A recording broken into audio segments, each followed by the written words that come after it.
Welcome, glorious viewers, to our first ever Ashes of Creation podcast. I'm your host, Luki, and let's get started.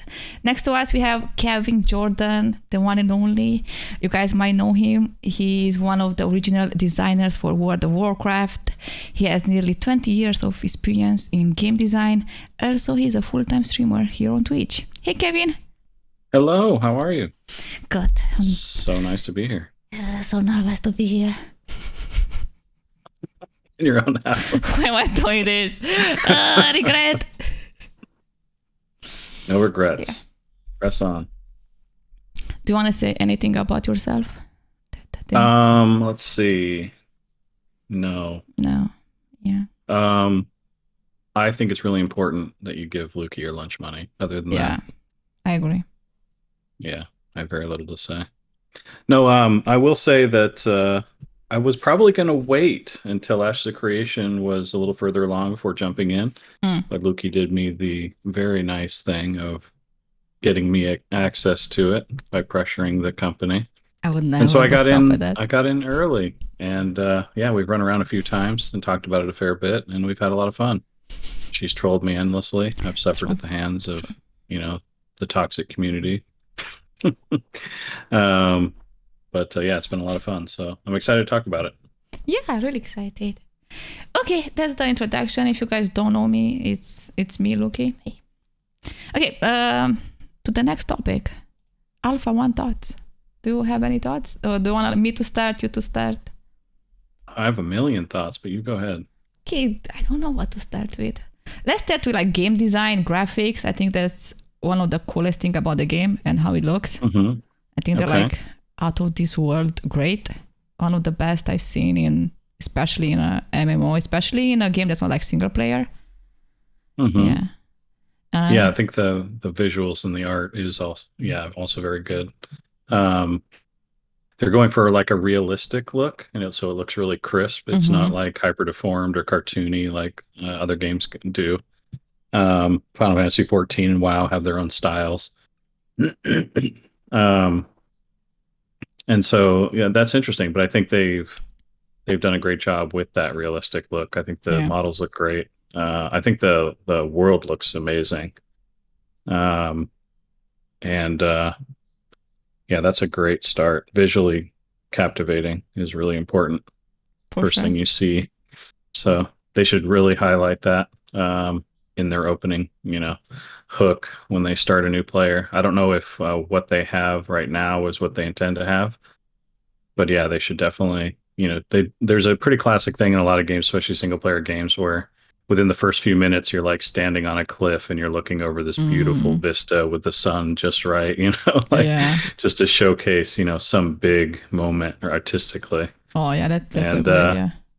Yeah, I'd love to see them, take a crack at that. I mean, I've sort of skipped the new player experience because I was pressured by somebody on the server to race to the higher levels to do things. So, I didn't get a chance to see, what sort of the natural play experience is in respect to the art or showcasing it. But I hope that they do something to show it off real early. I think that would be really good. I think that's a really good idea from the beginning to see how great it is. Before you think about quitting it, just look how awesome it is. That's right. That's right. Yeah, I never thought about that. That's smart. The hook is really important. Once they have you, right, Luki? They have you forever. They have you forever. Yeah. Map and level design. I don't know what level design means, but Alex said what that means, so I put it in my notes. Yeah, so level design is sort of it's sort of the job that lays out how the world looks in terms of elevation and where are the mountains, where are the valleys, where are the forests, laying out all the terrain essentially. And then there's also one we used to have two different groups. One was exterior and one was interior, and the interior guys would do all the dungeons and so anytime you go into inside of buildings, inside caves, inside proper dungeons or castles or anything like that was worked on in a different tool set and by interior designers. And so that's another thing I think is really good for any of you guys that have played old school MMOs. Back in the day, they used to basically be essentially hockey rinks. They were just flat, and then there were trees thrown down and bushes thrown down and monsters thrown down, and but there was very little terrain. There was no up and down. There were no rolling hills. There were no giant mountains that you try to cross over. So they've done a great job with the terrain, making it interesting just to travel around, get over things, swim under things, all of that. So rather than just being really flat. So that I was really impressed with that. Yeah, and there's something about the final map, and I'm really curious how it's gonna look in the final map. I feel like on this map everything is like put there just to so the players have it to experience it. Right. But I wonder, like, in the final game, how much they're gonna do that. I wonder as well. Yeah, a lot of people have been asking how big is the world. They want to know, is this the full map? Is this just part of the map? So, I don't think they're finished by any means. I think the Alpha 1 map is not even the final game. Like part of the final game. It's like percentage is like 17% out of the final 17? map. Yeah. So the final map is pretty small area. Yeah. That's a big world they're planning. Yeah. So very interesting. Yeah. But they've done a great job with the terrain, and again, like the trees look great. What we used to call doodads, right? Which is all the trees and rocks and crates and wagons and all those little things. They look great. So they look great. Their level designers are doing a great job. And even though it's just an alpha, they don't look copy pasted. Like in many games, it's like the same wagon a million times. I didn't really feel that with Ashes. I feel like they're really diverse when it comes to that.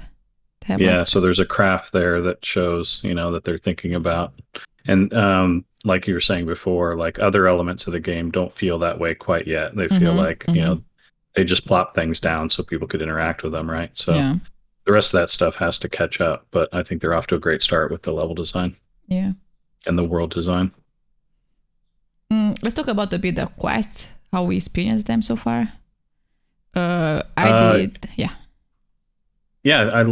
like how so I've done a few quests now, and a lot of times it was Luki telling me what to do and where to go, but I did notice that there's a lot of dialogue in it, which is really cool. That adds a lot to the story of the characters in the world, which I think is really important. Not everyone enjoys that stuff, but for the people that do, and there are a lot of people that do, it's really important. So that was good to see. They also do it in bite-sized increments, which I think is good.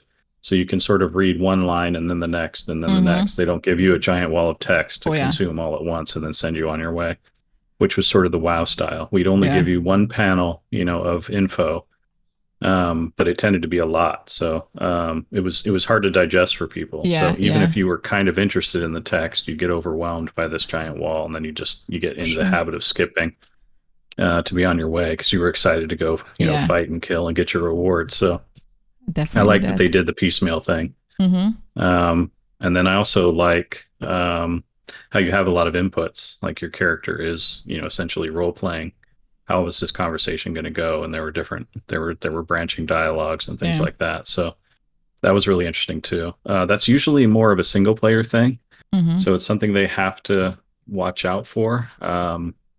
Because within choice and consequence, if there's the idea that I can make bad choices or good choices, then that's going to put players in weird positions on like how to resolve, the quest properly.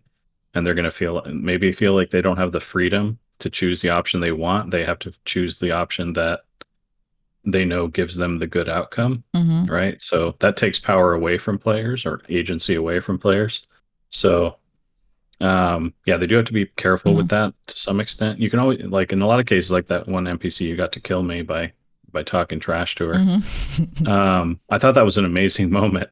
Yeah. And I was able to just come back and repeat it and do it correctly. So no harm, right? But they still have to be a little bit careful with, how much negative, right, can happen and conversely, how much positive can happen through the choices you make in the dialogue. Because I feel like a lot of people want to express themselves that's in line with their character, especially if they're role playing their character, but they don't want it to punish them for role playing in that way, if you know what I mean. Like, if I want to be nice to this NPC, or if I want to be mean, the end goal should be I still finish the quest, but I get a slightly different response. It's like, how dare you? Or, oh, you're so sweet, right? Like, but it still kind of leads to the same place.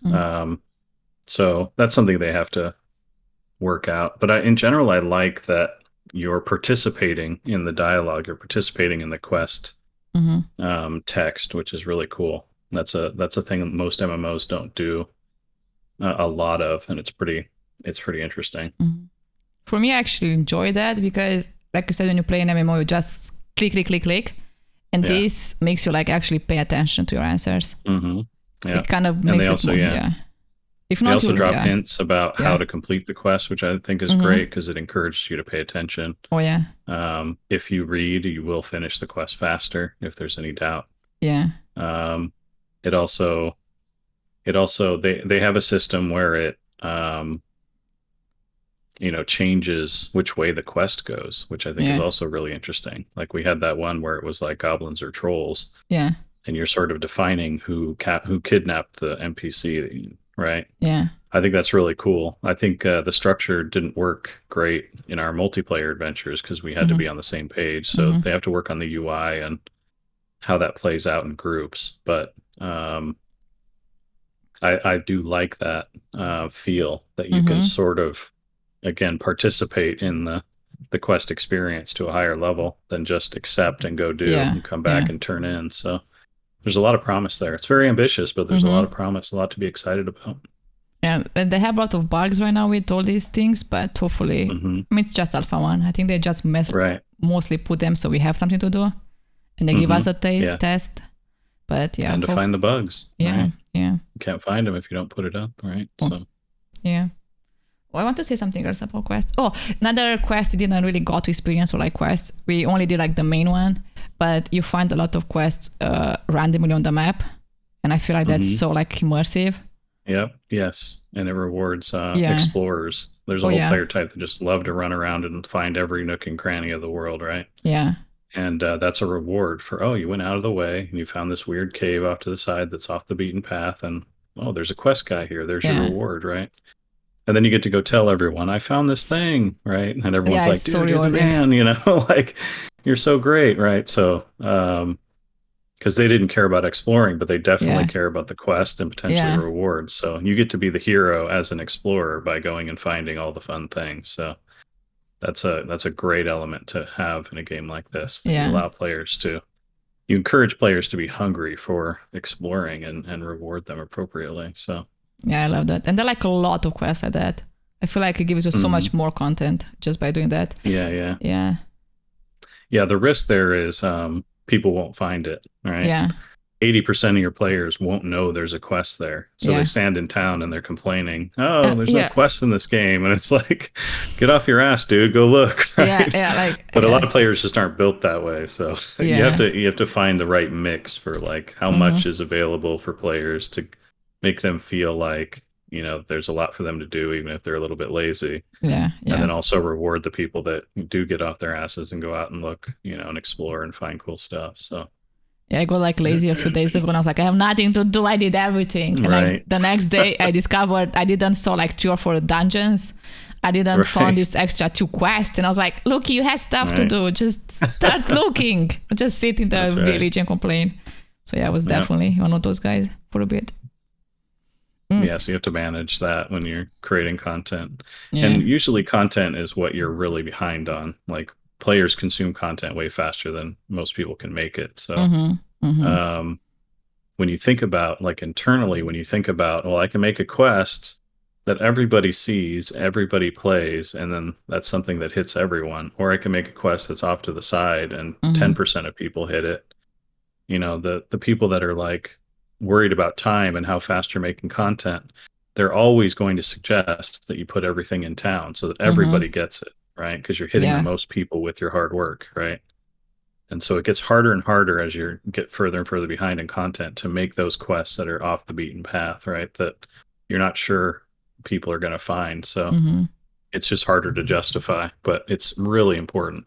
They are really important quests to make.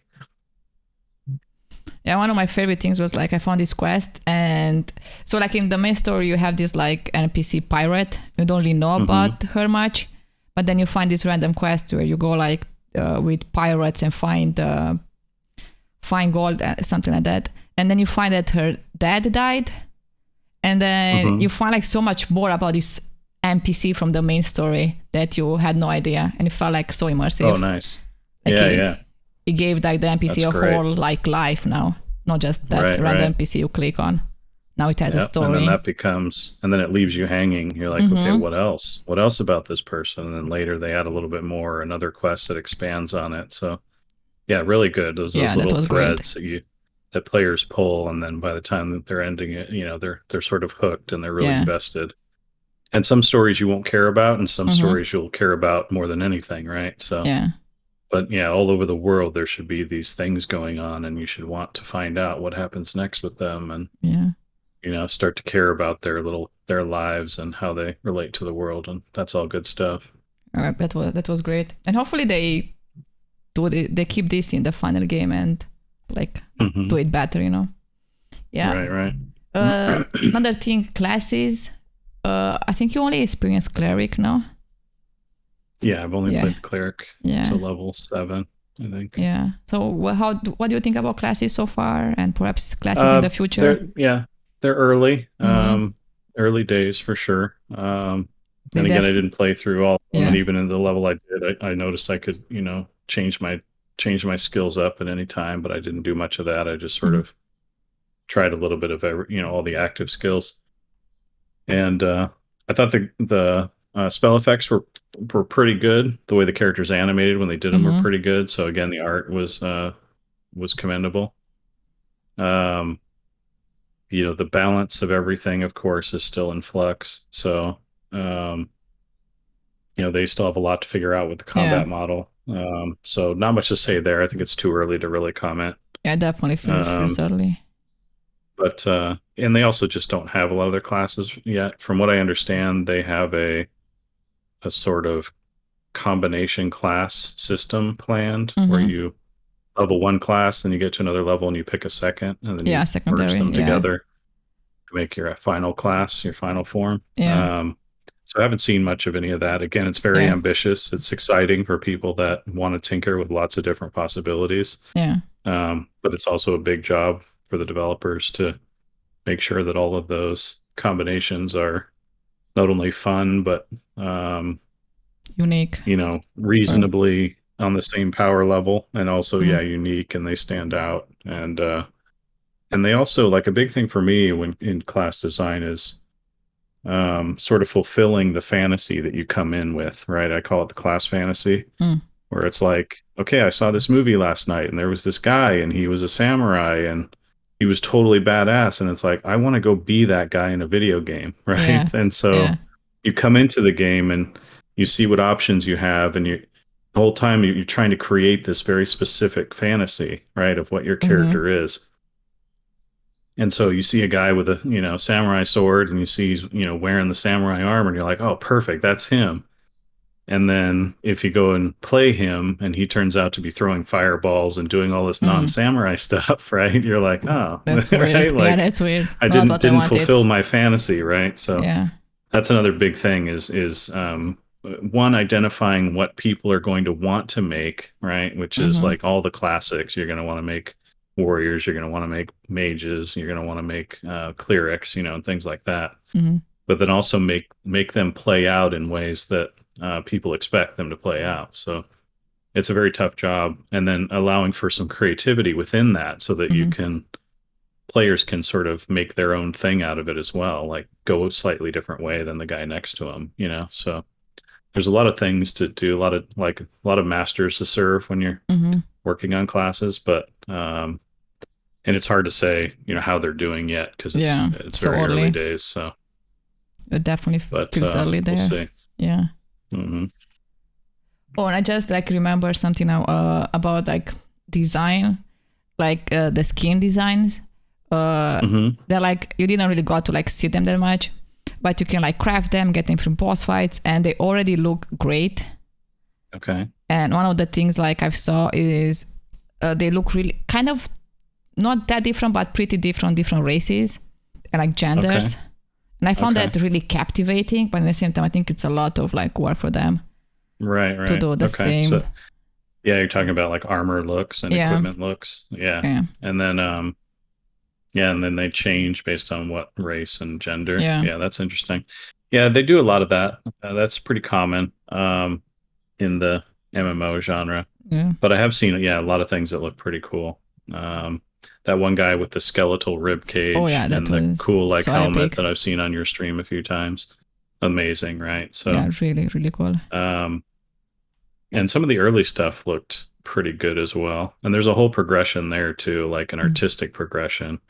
Like you should feel like the stuff you start with is essentially rags, but it doesn't look that bad. Like you don't want to look like this homeless dude, right? That's running around homeless. At the start, but it still has to be on the low end. Like it should be reasonable, but not look too flashy. And then, then at the end of the game, you should feel super flashy and, heroic and everything looks amazing, right?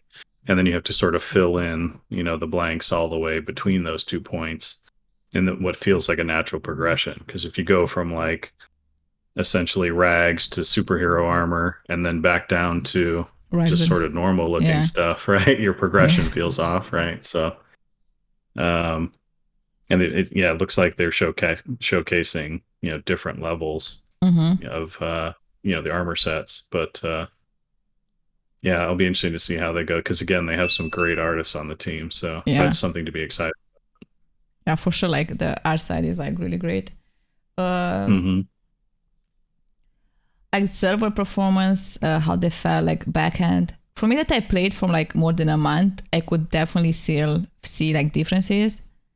Okay. Like a month ago and like now. But I think they still need a bit of work there. Like it's still laggy when you're like next to a city. Okay. Right. Yeah, it did get choppy at times. Yeah. Yeah, I guess it still gets choppy at times. They also another thing a lot of games do is they don't show you, like your client sort of lies to you, right? You know what a client is? The client server difference. Sort of like what's happening on your machine versus what's happening on the server, right?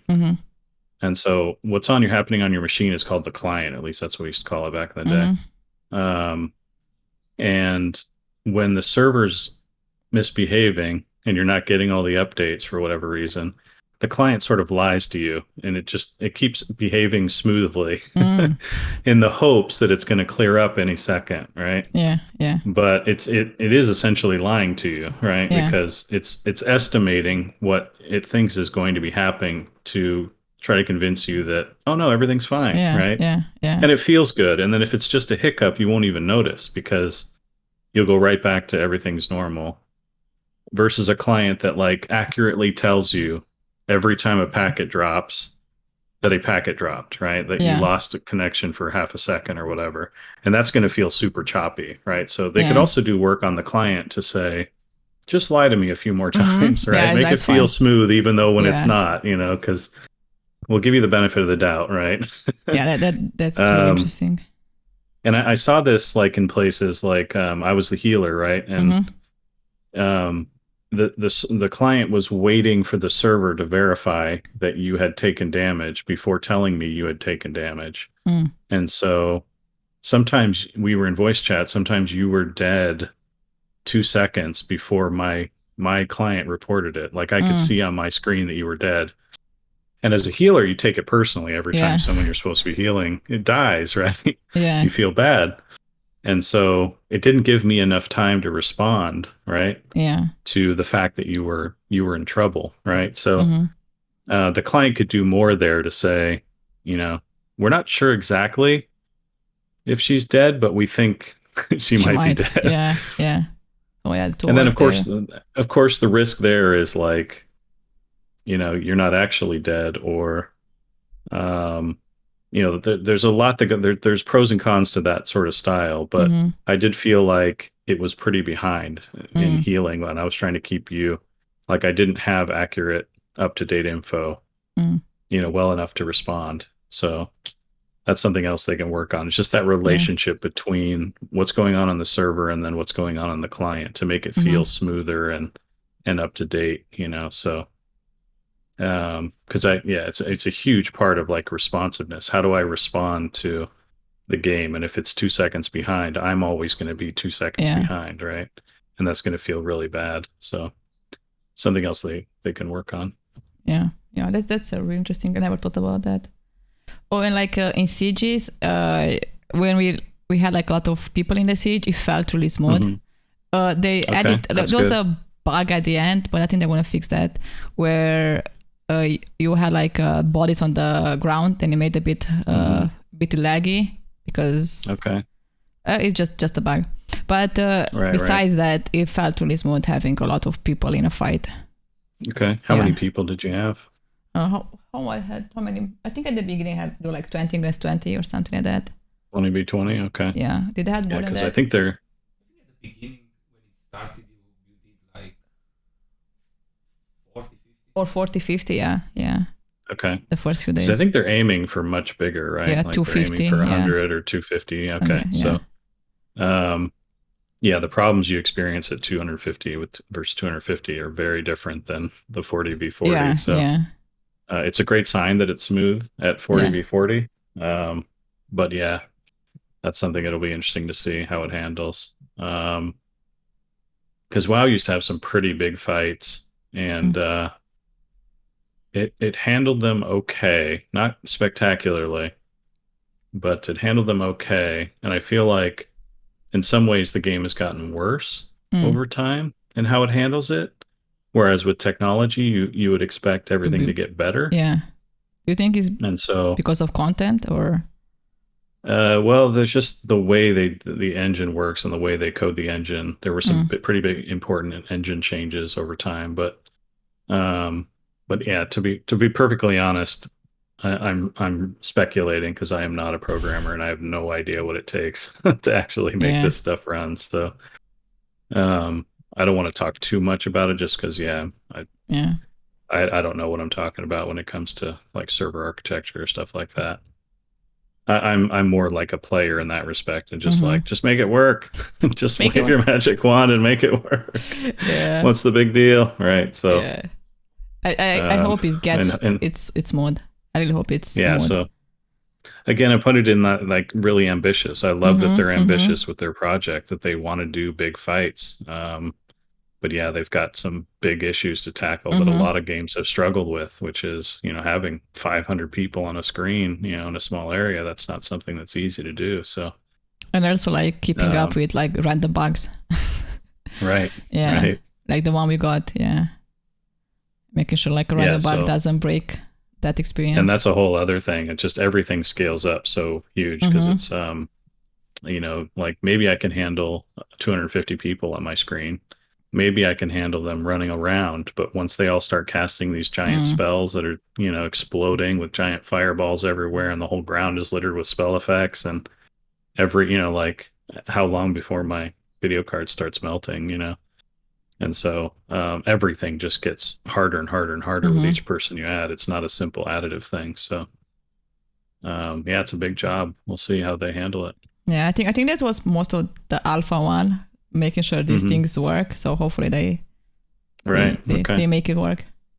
Yeah. Definitely important to test that. Another thing about Alpha 1, about the community. I know you experience community being really toxic because you played with me. Not. It's not, just you. Just me. The only toxic person was me. I mean, isolated incidents. I'm still waiting for them to ban you, but they refuse. I feel like the community is so, I don't know, nice. I mean, they get angry sometimes, but that's like normal. I got angry a few times too. But they're like surprisingly like nice, like really helpful and everything. I think it also comes, if you're going to pay $500, you're going to be like nice to the other people. I don't know. Right. It might be like... Yes, that's definitely part of it. You're definitely dealing with a community of essentially super fans that are exactly. they're just happy to be there. They're excited. They're on board. They're they're 100% invested. They're going to be nice to each other. Yeah, for sure. The community is also smaller. Smaller communities are generally better. Historically, it's all downhill from here.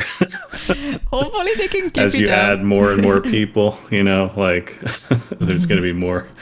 But it's a big thing for them to test as well in these alphas is how many people should be on a server, how many people should be in a world before things start to get nasty, right? Because I mean, there are, any sociologist will tell you, small town folk, pretty nice. Big city folk, terrible to each other, right? Like, it's just the nature of how we operate. So one of the game design goals is to find out what's the right amount of people to have on a server. And that's a really tough job nowadays because of streamers and et cetera, because people go where the action is. They want to be in the place where everyone is, but it ends up leading to a worse experience overall. Unless you're really into the degeneracy of the way people treat each other, right? Some people want to go for the drama, right, and the spectacle, but it's really difficult to sort of, control the situation when you put up a server and 50,000 people decide they all want to go to that server. It's like, how do you control that? And it's really difficult. And how do you limit how many go there? Yeah. Especially if you figure out through testing that the right community size is 5,000 people. That's it. We've determined that this is the sweet spot for enough people to do stuff with, not too many that everyone gets nasty, right? If they figure out that number is 5,000, how do you deal with the fact that 50,000 want to go to this place? Well, right? So that's a really, really tough job. So, and it's one of those places that puts the game developers, game designers in a place where they have to tell players no, for their own best experience. And the players don't want to hear that. They don't want to hear that shit. They're like, screw you. It's going to be great. Well, just let us have the thing. And you're like, okay, I guess. And you open the floodgates and it turns out to be terrible. And everyone's like, your game sucks, man. Why is everyone in your community so toxic? Why don't you ban people, And it's just like, we try to tell you to go to the 5,000 place. So it's a really, really tough job, and it's been made much more difficult because when we released WoW, it was just like most people were still solo. Most people were diving into it for the first time, had no real idea what this thing was, had no expectations. There were no streamers, there were no pre-made communities that were ready to jump in all at the same time into the same place. So we had the benefit, of most people just they just spread out naturally, If they saw a server was really busy or had a queue or something, they were totally fine going to some other place. Now they're not fine with that because their friends are on that server, the streamer is on that server, right? So there's some servers that are the place to be, nothing draws a crowd like a crowd, right? So once a thing starts going, it just gets worse and worse and worse. So it's an important thing and a really tough problem to solve. So, but they should be trying to figure out what their ideal experience is, and try to do what they can to design in ways of encouraging people to go to the place that they want in terms of population size. And I mean, these things they require skills that are typically outside the skill set of, game developers, a lot of sociology, a lot of psychology, a lot of, economists, right? Like kinds of things that may not be to the strengths of, gamer nerds, right? That make games. So. And that's going to be interesting. But they're really important. I never thought about those issues. But generally speaking, it's the community's going to be amazing for a while. It's going to be absolutely amazing for a while. But every time you double the community size, there's a risk that it just gets worse. So enjoy these times is all I'm saying. Hopefully, it builds up on this. They see everyone is nice, and I'm like, I need to be nice here. Like I did. Right. I'm like, I cannot be my toxic self here. They're too nice. So hopefully it just starts as a thing, becoming a thing. Yeah, And like absolutely. just builds up on this, hopefully. And they have to manage it. And yeah, they can do a lot of things to encourage good behavior. And Oh, they yeah, can like, also do a lot of things to discourage good behavior or encourage Oh, yeah. bad behavior. And that's another thing they have to be careful. I believe in the power of design when it comes to Yeah. getting people to act various ways. And I've seen some games like not pay enough attention or just don't care that the design thing that they think is fun is also leading to really bad behavior, and they just kind of let it go, and you get the outcome you expect. So, no, that's interesting. And hopefully, like Alex said, like the codependency in the game, like a lot of the things I feel like in Ashes requires you to be social and like get people to help you with boss fights and a lot of stuff. Not to like quest lines, even if you want to do the main quest lines, you need to kill these bosses and you need like people to do that with. So hopefully like you become nice. And that's honestly part of the magic of this genre, is that you have to meet strangers, figure out how to navigate working with them, which usually means at least being a reasonable human being, right? And then getting stuff done. And then the joy of completing the task isn't just, we were good enough at the game. It was also we were good enough socially. Like we overcame all the obstacles, the social obstacles of, and many people that play games have social anxiety or whatever. They're introverts, right? Like it's not their normal way to go out and be super friendly. And so that can feel really good. And so it's a multi-leveled form or feeling of success, because it's like, I made friends, I killed the boss, I got the great loot, now I look great, now I can go show off to all the noobs in town. There's just so many layers of success that this genre piles on all together, that if you accomplish things. So it's much harder, because you have to do all the extra things, but it's much more rewarding when you finally do. So it's part of the magic. For sure. If it becomes too easy, to accomplish the social things, or then things Too also hard, get nasty, right? Because generally, like, if everyone's replaceable socially, there's always someone else ready to take, fill your spot. Then people are going to be nasty to each other because they can just replace you, right? Reputation won't matter. And so individual reputation mattering to people is a really good thing, a very powerful force.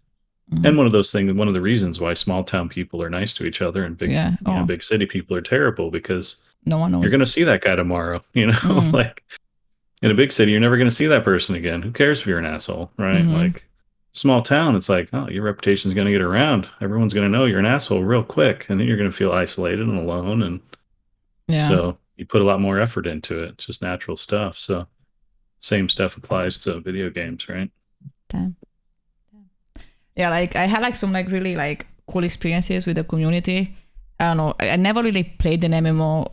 I just like did quests and I was like, I'm done. I never really got to experience like the community in MMO. Right. And Ashes was the first time for me. And like it was so fun, like doing certain events to get out of the server. It was just like extremely fun. And hopefully this translates in the final game too. It's not just an alpha thing. Yeah. And that's also related to challenge. One of the things I'm really interested to see is how hard the game is. Like you come from Tarkov, and I feel like the Tarkov community is pretty good, pretty nice to each other for the most part. And the reason is because it's so hard. Yeah. It's very challenging, and so there's a shared misery there that pulls people together. And in MMOs, like translating to the MMO, it's like, if this game is hard, again, it creates that codependency, right? Like, oh, I could do this a lot easier with a friend. And so it encourages it, but it also rewards it and almost makes it required. And so even the simplest thing of running out into the woods and killing your first monster, if it sets a tone for this game is going to be a little bit more challenging than other games, then that's going to encourage socialization and positive socialization. But if everything's super easy, then you see the people around you as the enemy because you're trying to kill 5 things. There's only 5 things in the field, and then there's a guy next to you stealing some of them, right? What a jerk, right? He's in your way, and so he's the enemy now, as opposed to I can't kill one of these things by myself very quickly. What if we team up and kill them together? Now we're friends. Now we're cooperating, right? So, and that whole thing is based on how easy is the monster to kill, right? So, I'm really interested to see which way they go. So far, it's impossible to judge. I don't want to say like because so far it's like you know a lot of times you get killed instantly by a group of mobs or you one-shot things with certain abilities, right? So they haven't gotten the balance. They haven't really figured out where they are yet. So, but I'm really curious to see where they land in with respect to that basic act of killing a thing that's you're supposed to go kill based on your level and sort of where the game sends you. So that'll be interesting. Like I experienced this at the beginning, the trees were not that they will not responded much. So you had to do like get the trees for a quest, and there are not that many. So you kind of fight over the trees they were. Right. So yeah, like I got pissed on a few guys, and I even stole a few trees from some guys. That's right. And so were the trees too easy to kill? You know, like it needs to be a balance there. Human beings love to fight over resources. Oh, and if it's not a question of if we're going to get it, it's just a question of how fast, then it changes our mentality a lot, right? Yeah. And so, it's and I think again, like because the magic of this kind of genre, the MMO genre, is about socializing and making friends and sharing these experiences, right? The game design should support and encourage that thing, you know what I mean? Rather than, you know, being the first guy to get to max level by playing solo and being really good at it. That's fine that that's a thing, but I'd rather the game push more people into groups, push more people into social experiences, you know, hook them up with other people so that they form guilds and they do things together and they share experiences. So I'd rather see at the end of the day everyone having a social time at the end of the experience rather than, you know, having an amazing solo time, if you know what I mean. So we'll see how and there's a ton of really great social design stuff in their plan, right? Mayors and towns and working together to change nodes and things like that. There's a ton of that in this game. So it's going to be really exciting to see how they design the details, how they execute on these ideas. It's very ambitious, but it's very exciting. So, and when those things work really well, it can be amazing. It can be super fun. Yeah, like we kind of got to experience that now with the node system, like the village. You right now in the village, no, like in the if you have before village is what encampment. So in encampment you can do kind of certain stuff. Then in a village you can buy better gear to gather stuff, craft better stuff, and then when you get a mayor, you get these NPCs that you can craft legendaries. So so you kind of like need a village to get a mayor because then you can like build houses and get all these NPCs you will not have. Right. So yeah, that was like really fun to see. And I think so you've seen that stuff happen in game. Yeah. Okay. Awesome. I mean, it does have like a lot of bugs. Sure. And they need to work on that, but we kind of got a taste for that in the alpha. Yeah. So the important part there for me again is like, were people working together? Were they happy to work together? Were they motivated to, excited to? I mean, they were, but they didn't want to vote for me, so I kind of didn't help. That was the bad part. That I consider that a bug. Yeah, they'll fix that. Don't worry. They didn't vote me for mayor, so you can get your wood alone, and I'm gonna just do something solo for a few days. That's right. Not toxic here. And then the other side is like, does it continue? Like once you get the legendary, does everyone say, "Well, screw you, I'm done with you," and then you feel used, you know, and thrown out, or is there a continuation of that process? Right? Like, oh, that was amazing. Let's do the next thing together. You know, like. Let's stay together and keep doing things. And even if we run out of content, let's start having events and doing social things and community things that are really fun, right? So that's where games like this, I feel, should be pushing people towards is getting into those fun communities and groups and forming relationships. And then at the end of the day, the content really doesn't run out. Like even if you're totally out of content, players that are in friendly, positive communities will start inventing things to do. Okay, we're going to race to this town with all our mounts, or we're going to see how fast we can, do the adventure that climb this mountain, or, whatever it is, right? Yeah. Like, and that's, again, that's one of the things where MMOs really shine, where it stops being about the content and it starts being more about the communities and that celebration of what are we doing, and it's just fun to hang out, and this is the world where we hang out. So I hope that they have good designs that push people in that way. Yeah. And we also got to experience like they leveled up village like fake, like the devs did, and then they did some updates, and that the village disappeared because it was like faked, like leveled up.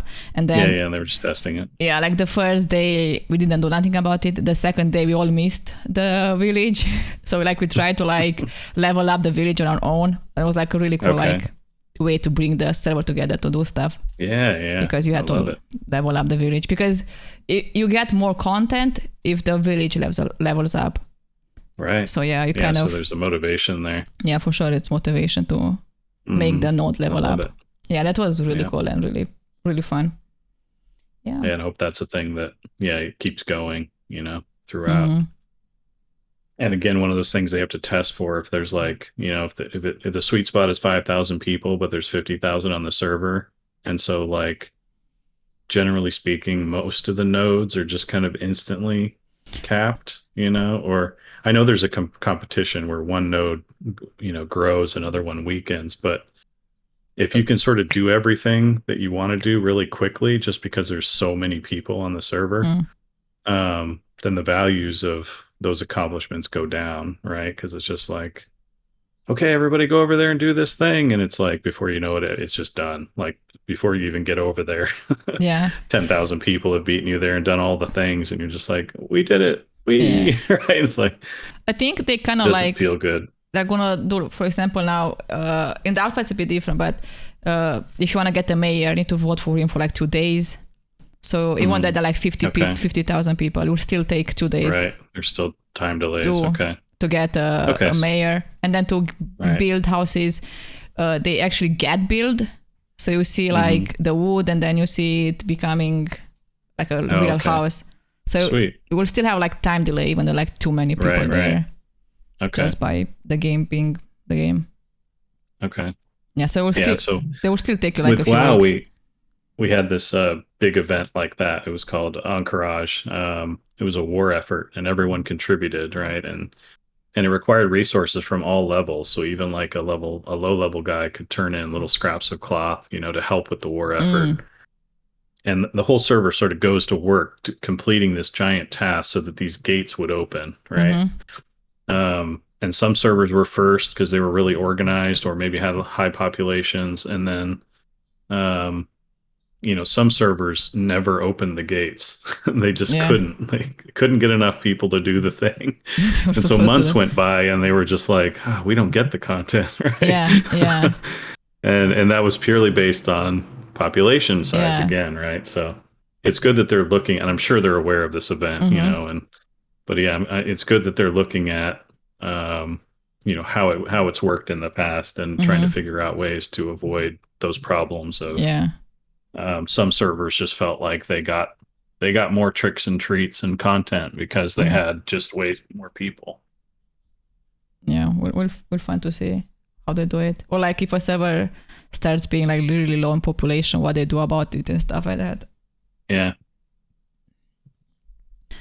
Oh, like the thing about Alpha 1 is like they're really, really focusing on the core systems of the game and like server performance, like kind of fundamentals when it comes to game design. Yeah. And we don't really like experience that nowadays. So I feel like a lot of people find it is so weird because you're like used to having content on top of like bad servers and games pushing content, and you buy the game and then that's it. They don't really like fix stuff like that in the future. Mm-hmm. So this is kind of unique, and even though it's kind of the right way to do it, we don't really seeing it nowadays, and I feel like people are having really like mixed feelings about it. Yeah, Because... I mean, I know they're testing specific things, but I will say that one of the things I really want to see for their next alpha is a focus on the fundamental experience. And what I mean by that is like the basic combat experience. What is the basic, the starting combat experience of me fighting a thing, how it feels, how long it takes, you know, how challenging it is. Like, I want them to really zero in on that fundamental experience, that core experience, right? Because right now they're testing two different combat models and, you know, trying to get people's feedback and experiment. And what I'd like to see them do in the apparently months before the next alpha is really zero in on what they think is the best experience and then focus on that and polish it so that when the alpha 2 comes out, there's a confidence there. This is our best. This is the best, you know, version of what we think is right. And then people give feedback on that, right? And then maybe you iterate from there, right? Like the first 5 levels, like make the first 5 levels a pretty ready to ship experience as much as you can, right? I know it's really difficult, right? But like what we did with WoW was back in the day was way before alpha, we made 3 zones. We started work on 3 zones. It was Elwyn, Westfall, and Duskwood. And it took you to level 20 out of 60 levels. Because we wanted to see what the sort of core experience was. We wanted to find out. We wanted to feel it out and test it and iterate on it and polish it up. And so we focused on those 3 zones for about, I want to say about 9 months. And that was it. And it took a long time. And there was a time in the middle where we were like, we have to double the size of the world. Yeah. Like, that's how big some of the changes were. And all the level designers are like, are you kidding me? Right? Yeah. You can't just double the size of the world. Everything looks gross. You know, you have to basically redesign from scratch, but we did it. Right. And so we focused on just like the core experience and we polished it and we got it all ready. And then we were like, okay, this is what the game is at its heart. Yeah. And it's ready to play. Right. And that's what I'd like to see them do with Ashes. I'd like them to see them take the early part of the game, whatever that is, the first 5 or 10 levels or something like that, and really just polish the hell out of it and get it ready and give everyone a taste of this is our best effort for the most part, and get excited about this, figure out if you like it, and then you're left wanting more, right? Like, then you're just like, if it's good and it's polished and there's a ton of bugs that have been squashed, right? So it feels like everything's working. Then you turn the super fans, right? Like, everyone playing right now is sort of a super fan, but I see a lot of people like making excuses, right? Like, oh, it's just the alpha 1. Yeah, there's a lot of bugs. They're working on it. Don't worry. You know, it's just alpha 1. It's just alpha 1.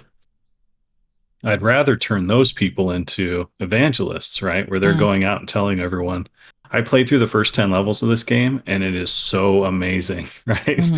And there's a big difference between those two things, right? Yeah. And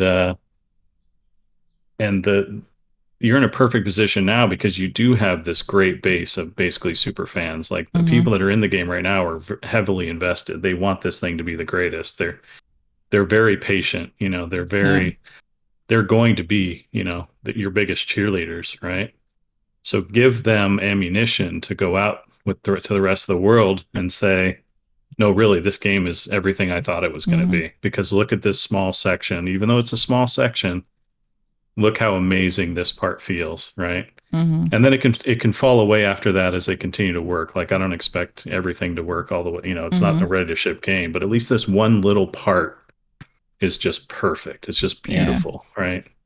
So I'd love to see them do that for the next alpha.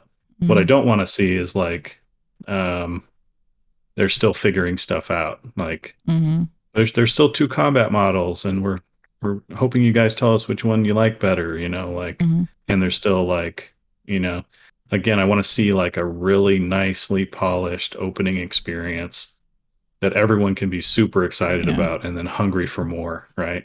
Yeah. For me, like a super fan, that kind of is like annoying in a way, because I know it's gonna, until they polish the game onto that level, they can do alpha 2.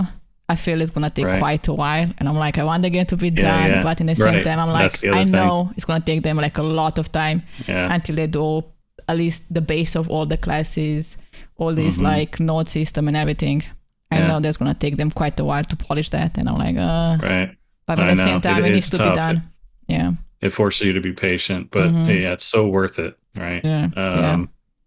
And that's the other thing. Like, they don't have to have all the classes. Like, again, polish 1, 2, or 3 classes up. You know, because right now they have 3 classes, right? Just polish those up to perfection as much as they can get. You know, and give people just a tiny taste, right? Like, this was, we did this whole thing with the 3 zones even before our friends and family alpha, right? Because we wanted, you know, like, when you give it to your friends and family, you know, that's what we called it, the friends and family alpha, which is kind of similar to what they have now, like the super fans are in, right?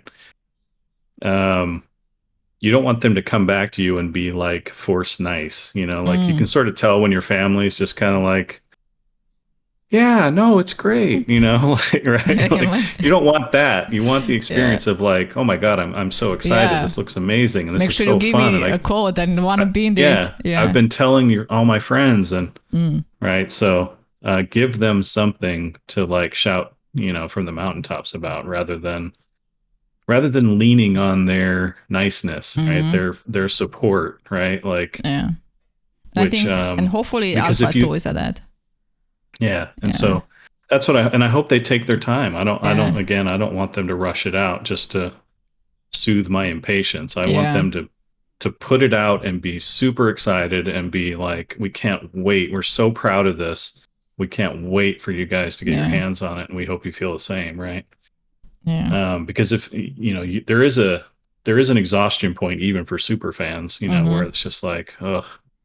You know, and if they lose the super fans, like I put you in that category, if they lose you, right, it's bad. That's a really bad sign, you know, because it's gonna get nasty, right? Because you're in love, right? Like you are absolutely in love with this game, and you love to see it, right? Yeah.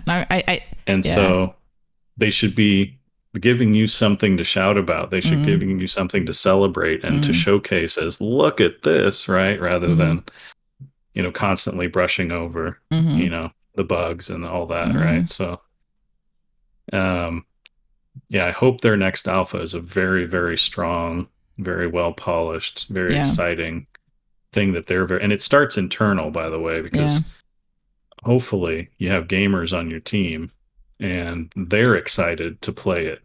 So you'll be able to see internally, you know, like if they want to play that super polished experience just because it's fun, that's a good indication that it's ready for the next group to try it, you know. But if they're like, I don't know, I don't think it's ready, I'm not quite, you know, like I'm not spending my lunch hour doing this, you know, right? Like, because that's what we had. Like, we started to feel like, man, this is actually really fun. I want some time just to play, you know, like, can I stop working on this creature model for a little bit so I can just play in the game? Yeah.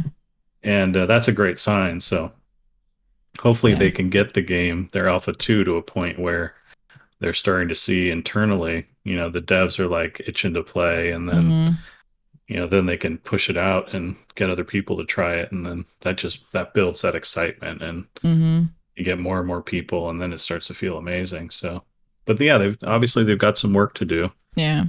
And it's a very ambitious project, but I always feel like, focus on the fundamentals, get the core experience working and feeling amazing, right? Don't wait until, you know, a bunch of other big systems are in, because it's like, it doesn't matter how many dragons are in the game. If the core experience of fighting something feels like trash, no one's going to care about your dragons or what they drop or anything else, right? It's got to be fun to swing your sword, or in order to get people to want to do it 5 billion times. And hopefully they manage to do that by Alpha 2, because even if it's like you said, it's in an early system Alpha 2, it still needs to be like pretty polished. Yeah. Yeah. By then. And so, like on the one hand, like the time was ripe to like get the game in a playable state and out there, because right now it's like there's a lot of people that are really hungry for another great MMO. And so I totally understand that they were like, well, maybe we can whip something together and get it out there and, start creating a buzz and getting people. And I think they've accomplished that. Like that was strategically, that was pretty good, because a lot of people are excited about Ashes of Creation, but now is the time to really showcase why this game is going to be the next big thing. Right? Get it out there and get it so polished that people are like, they just can't ignore it. It's just like, this is so good. And I just want more. I can't wait for it to be finished. Yeah. So I'm just looking on my notes. What else I had like in the Alpha 1 thoughts? Yeah, we sort of jumped around. Yeah. Like sieges and the PvP, I feel like let's start with classes. I felt like cleric and mage were pretty balanced, and like tank kind of like overlooked. And right. And the feedback was like, oh, it's still pretty overlooked. It still needs a lot more polished. Okay. Yeah. Yeah. So I only played the one, but yeah, there's a whole relationship there, like, and this is going to be a thing that lasts throughout the life of the game. You know, people are going to say warrior isn't good enough, mage is too powerful. Yeah. Cleric is fine, and it's going to go around in circles, right? Because they're going to buff certain things and nerf other things. And, tomorrow's balance is going to be totally different than today's, so, but again, the thing that, I care less about balance, and you probably feel the same, but just how it plays. Does it feel fun? Do the abilities exciting? Do they? For like cleric and mage were definitely there.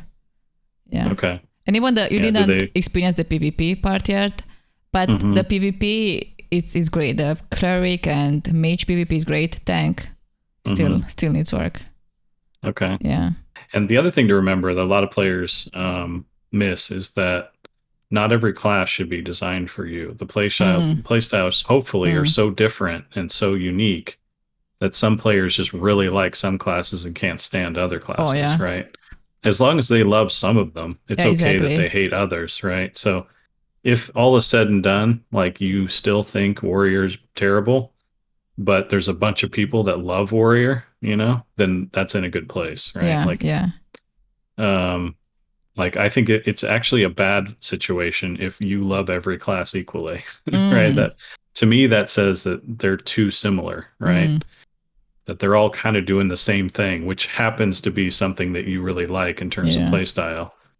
I'd much rather hear that you love this and hate this other thing, because that tells me I've done a good job of like making the classes distinct and different and serve different types of people. So. Yeah, apparently they're going to do PvP rock, paper, scissors. So like some classes would be better against other classes. Yeah, so that's going to be interesting.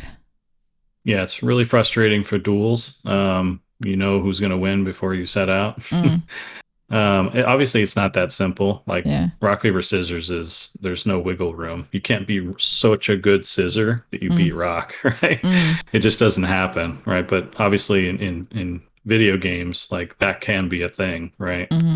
There's also level difference and gear difference and skill difference, right? Like there's all these things that are going to muddy the rock, paper, scissors thing, and they and then they can tweak it. How rock, paper, scissors is it 100% or is it 5%? Like I start out at a disadvantage as scissors against rock, but if I'm 10% better than that guy, can I win? Like. Or do I have to be 20% better, and 20% from where? Gear, skill, right? So a lot of variables, but the important thing I think, and the good thing about, the rock, paper, scissors design is that there's a collaboration, in the group fights, right? Like they need each other in order to be effective. And I think that's great because it creates, again, that codependency where it's just it's not 50 rocks fighting 50 scissors, right? It's a mix of all of these things, and they're trying to cover their weaknesses and enhance their strengths. And you get through the fight Mm-hmm. on the other end victorious, right? And so um what's important there is that there are different roles, and the best group is a rock, a paper, and a scissor, right? Mm-hmm. Not, three rocks. Mm. Even though I love rock, don't get me wrong. I'll always go rock.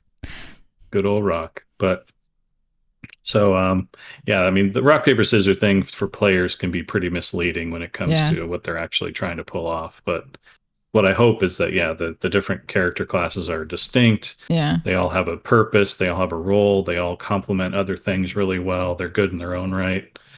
And yeah, sometimes you get stuck in a 1v1 against a class that is really difficult to beat, all other Mm. things being equal. I think that's okay. Yeah. Because it's more important for the group activities to be fun, in my mind, than it is Mm. for the one-on-one activities to be fun. So Mm. I'd rather have really fun sieges than to have the dueling environment be the Mm. best thing in the game, Mm-hmm. because it's not about, you killing a guy It's in a about, duel. yeah. It's about sieging, right? It's about taking over towns and getting in big fights. And so, Yeah. yeah, that's where I think the focus should be. And we got a taste of sieges in the alpha. You didn't go to like really play it, but it was really epic, and PvP was like Nice. really on point. And like the I like it. trebuchet and like the ballistas just made it more than just an MMO. So Yeah.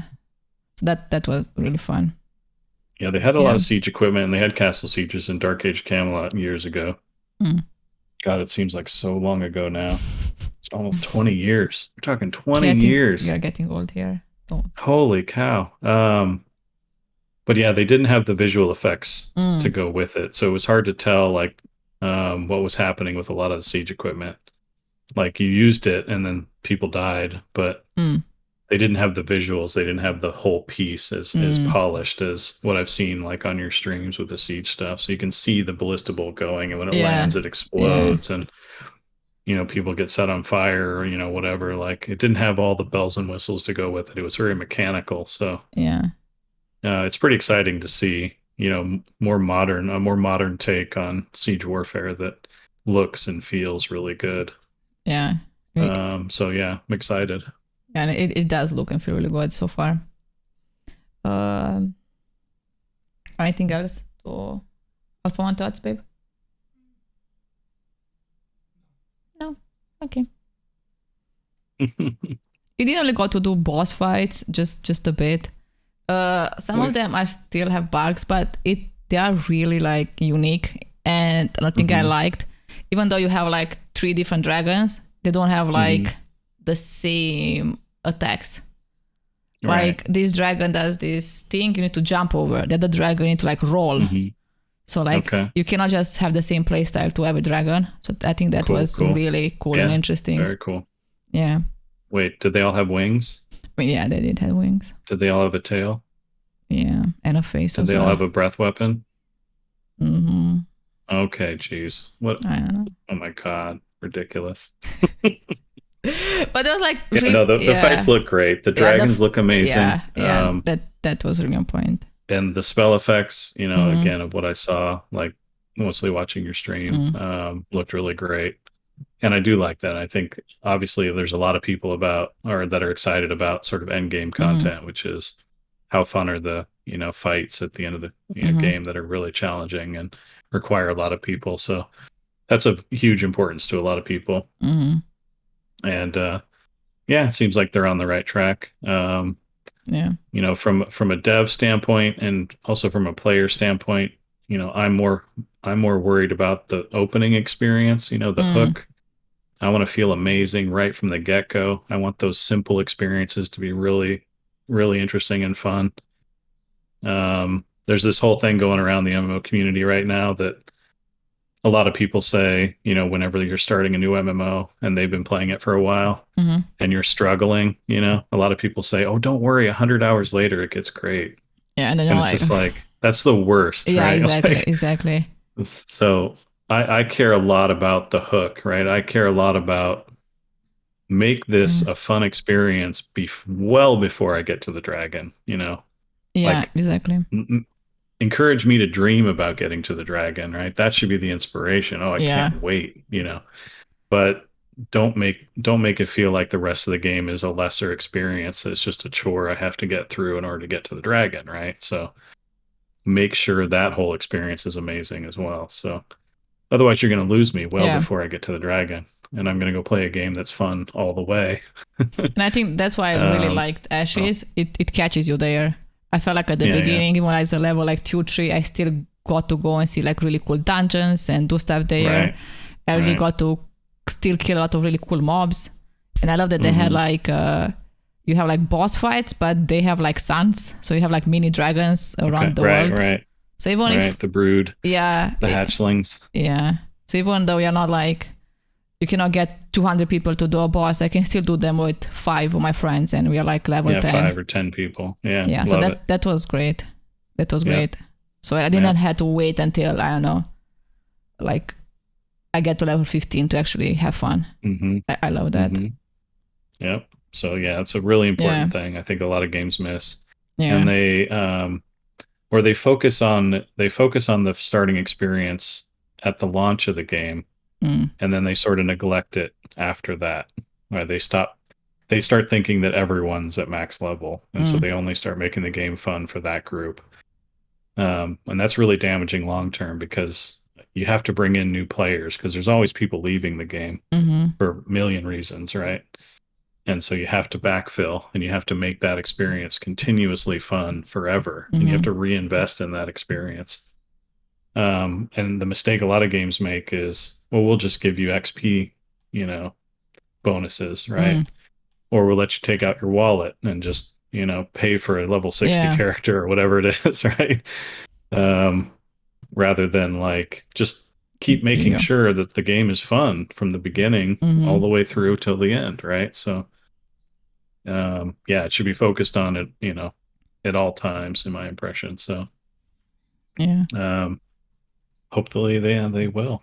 But that's what I'd love to see for the next alpha. It's just a really, really good, polished opening experience with 2-3 classes that are just pretty close to the best they can make them for that portion of the game. Like, they don't have to have all their end game skills or anything like that, but just the process of those first 5-10 levels be super fun. And again, showcase like their ability to design and polish and bug fix, one small part of the game is, and to a very high level, is going to inspire me and encourage me to believe that they can do this everywhere across the game. So it's only a matter of time until they make every part of the game this good, right? So that's why I push for, show us something really super amazing and polished, so that we can get excited about the future. What to say something about here that I forgot?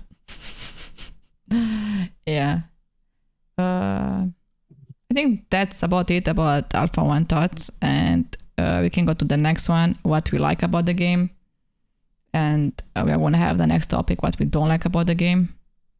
Okay. Oh, I remember what I want to say. Okay, what I like about the game. Like, I'm a new MMO player, so a lot of this comes from like a new person playing an MMO. And what I really loved was the UI being really easy to understand. So I really hope they keep that for the final game, when they don't make everything really hard to understand if you never played the game. Okay. And so you mean like giving you information you understood pretty quickly? Yeah, like the health bars of the enemies. Yeah, exactly. The mana pool. Okay. Like how much information you give me on my screen, and to how much you are teaching me at once. Like, I felt it was pretty balanced. Right. It teaches you pretty well that you are supposed to like craft and how to craft, and you're supposed to go to the node to do something. Okay. So it was really like, it felt really natural learning all these things. Okay. So I hope they really keep that in the final game. I hope they don't fuck that up, because people complain about, I don't know, making it more complex. I really hope they keep doing this. You learn more as you go. Slowly, gradually. Yeah, exactly. Not all at once, and my screen is full of stuff and I don't understand anything and I'm going to close the game. Yeah. Right. Yeah, don't treat us like experts. Yeah, exactly. From level 1, because most people aren't. Yeah. Yeah. More and more people are, but Yeah, but that's fine still. because the experts will blitz through that whole opening area in no time. So they're not going to be noobs for very long. Yeah. The people that are going to be noobs for a long time are the noobs, and so Yeah. make sure that you can properly get them to that next part of Yeah. the game so that they're educated and informed, and they don't show up next to the experts and be like, okay, I'm ready to kill the dragon, and they don't know anything about the Yeah. game, right? Oh yeah. Because then the expert's just like, oh my god, you suck so bad, get out of here, I hate you. Yeah, like you get to the level 15 and don't know anything about the game. Yeah. Yeah, so that's really good. Yeah. I will say that I hope, and again in the next alpha, they because I struggled with not the interface in terms of information, but the interface in terms of trying to get my character to do what I wanted it to.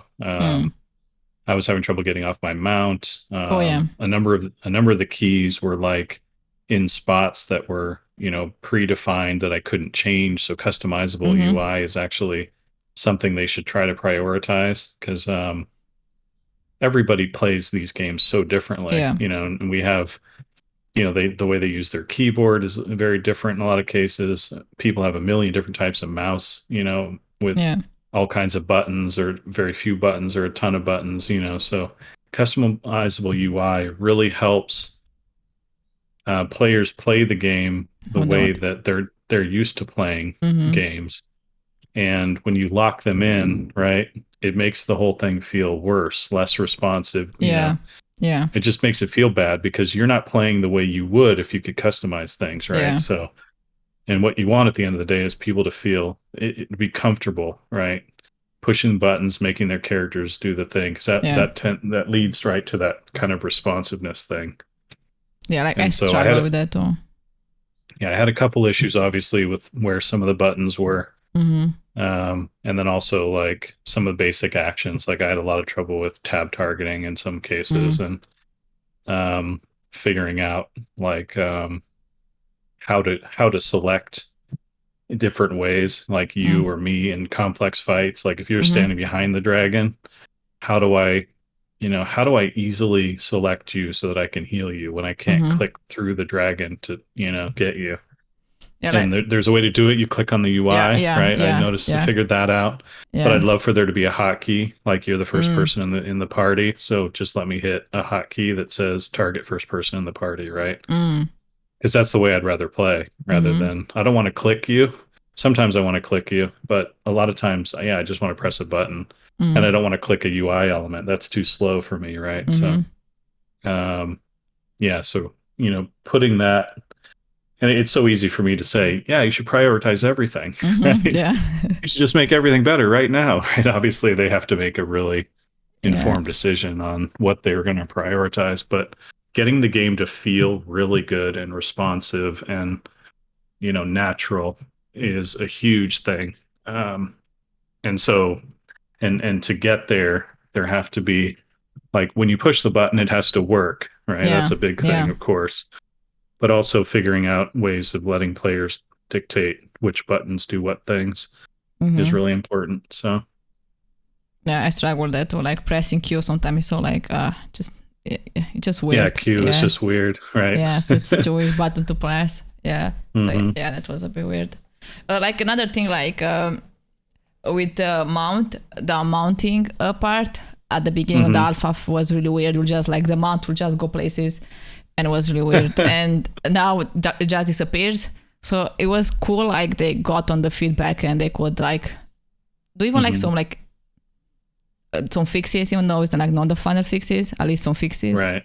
That was something in there quickly. Yeah, that was like great seeing that. Yeah. Yeah. So, but for the next alpha, it's like you want to feel like a lot of that stuff was already fixed before it even got put into my hands, because guess what's the first thing I'm going to say is, right? Yeah. I can't get off my mount, right? Play for a mount with 5 minutes, you're going to find out it's tough to get off your mount. And so if this is happening to you internally, then guess what all your players are going to say? Only 1,000 times louder, right? Yeah. So get that stuff polished up before it goes into the hands of players when and wherever you can. Yeah. Yeah, I agree with that. Yeah. So what I like about the game was like really easy to understand. The UI in the quest I really liked. The node system and the progression and how it changes your game. That was amazing. I really liked that. And it was like nothing big I didn't liked. So that's good. Okay. That's good. Okay. Yeah. Yeah, and that's really exciting that they've because another thing you hear a lot in MMO channels is they can't make games a certain way anymore, right? Because everybody's just been playing these games for too long, right? MMOs have been around for too long. Everybody knows how they work, and you can't do certain things anymore. And I love to hear that there are new players jumping in for the first time, absolutely falling in love. Yeah. Right. And again, that's testament to the fact that you absolutely can do some of these things. Because one of the things, like I'll give you a specific example. Some people argue you can't put an NPC in a cave off the beaten path that has a quest that you have to go find. You can't do that anymore because the internet's going to figure it out, put it up on a spoiler site, and all the players are going to read the spoiler and they're going to know exactly where that guy is. So it's pointless, right? It's pointless to put this character in this weird cave, right? But to me, that's just total nonsense, right? Because there's a ton of people that are going to start these games for the first time, not going to know anything about this NPC in a cave, and they're just going to run around and play, and then they're going to find him, and they're going to have a great experience, right? And so we absolutely need to keep doing some of these things. And so I love that you're sort of showcasing this idea that new player comes along, falls in love with the game as is, isn't jaded, right? Isn't like, oh yeah, another NPC in a cave, it's hidden, whatever, right? And it's just an authentic thing. And so you're a great reminder of what game designers and game developers should be doing, which is trying to bring in new players, trying to do some of the old school things that excited so many of us back in the day when we first started playing whatever these games are. And that's going to make new fans, right? It's going to create new experiences for people that are going to fall in love for the first time with these types of things. So super important, right? Yeah. And so, yeah, I love that. I love some of the things you're highlighting, that quests, change the way the experience plays. Nodes change the way the experience plays. A lot of people want to fast forward that to the end of like, well, what is that going to mean once people play with it and they've been playing with it for 10 years. And it's like, okay, maybe it breaks down in certain ways after 10 years, but getting there was super fun, right? So don't discount like 10 years of having fun with the node system before it starts to fall apart, right? And everyone's jaded and old school, and all the new players are playing something else, or whatever it is. So I'm glad that you're carrying that flag. And that was great. And I really hope they keep it like that and don't screw with it when the game is out. And so they'll have some pressure, definitely to like, well, this isn't going to work long term, so you should not do it now because it's not worth the enjoyment. And it's like, no, it's still worth the enjoyment. So yeah, exactly. Like every economy in games, economy is a great example. It works. Most economies work for a short amount of time. Tarkov's great example. It's like the economy is super fun for a little while, and then it's just totally broken. And then we get a wipe again, and it's like, oh, it's super fun for a while, and then it's broken again. And it's like the message here isn't don't have an economy, right? That shouldn't be the answer. Just because we know it's going to break. It's still fun getting there, right? It's still fun scrambling for all the stuff, So or just make it like fun for the super rich, Like there you go. They have all this gold. Make I don't know, buy this amazing sword that shines. Yeah, like that's right. Yeah, don't take it from like the fun from like someone that just started, just to give someone that's super rich. Just give them extra stuff to look forward to. Yeah, keep designing it, keep working on it. Right? Yeah. Keep changing it. So that And now what we don't like about the game so far? Well, did I mention what I like? I mentioned the level design. I love the level design. Yeah. Artistically, I think it looks great. even if I prefer, like, obviously I'm biased towards WoW style, which is more cartoony, super deformed, you know. I want dwarves that are so thick that you can't even figure out how they move their arms, you know, because they're just giant boulders, right? But I think, yeah, I still think it looks great. I think the game looks great, even if I don't, you know, again, prioritize or like that style the best. They've done a great job with the models, and the terrain, the world terrain is great. What else have I really liked? I'm excited for their class system. I haven't seen much of it yet, but I am very excited to see how it goes. I'm always, because I worked on classes, I'm always really excited to see what other people, what other evil geniuses do, you know, with their ideas. How they do it, yeah. Yeah. Can't wait to hear your thoughts then. Yeah. Yeah. So, that's fun. Although, yeah, I can't say I like it yet because they're just not far enough along, but yeah, in general, it's exciting. Yeah, those are the things that I think that are in the best place right now. Is the world and the visuals, and so and again, I've only played a tiny bit, as you know, so I haven't seen tons of things. Another thing I just realized, they have so many like mounts in the game, and all of them like are so different in the movement and stuff, and like their animation was so good, and I really like that. And then that's pretty awesome. Kind of gives me like hope for the animation team, if they can pull this out, what else they can pull out. If you can make all these diverse mounts, they move so differently. Like, what's the potential there? That was like really interesting to see.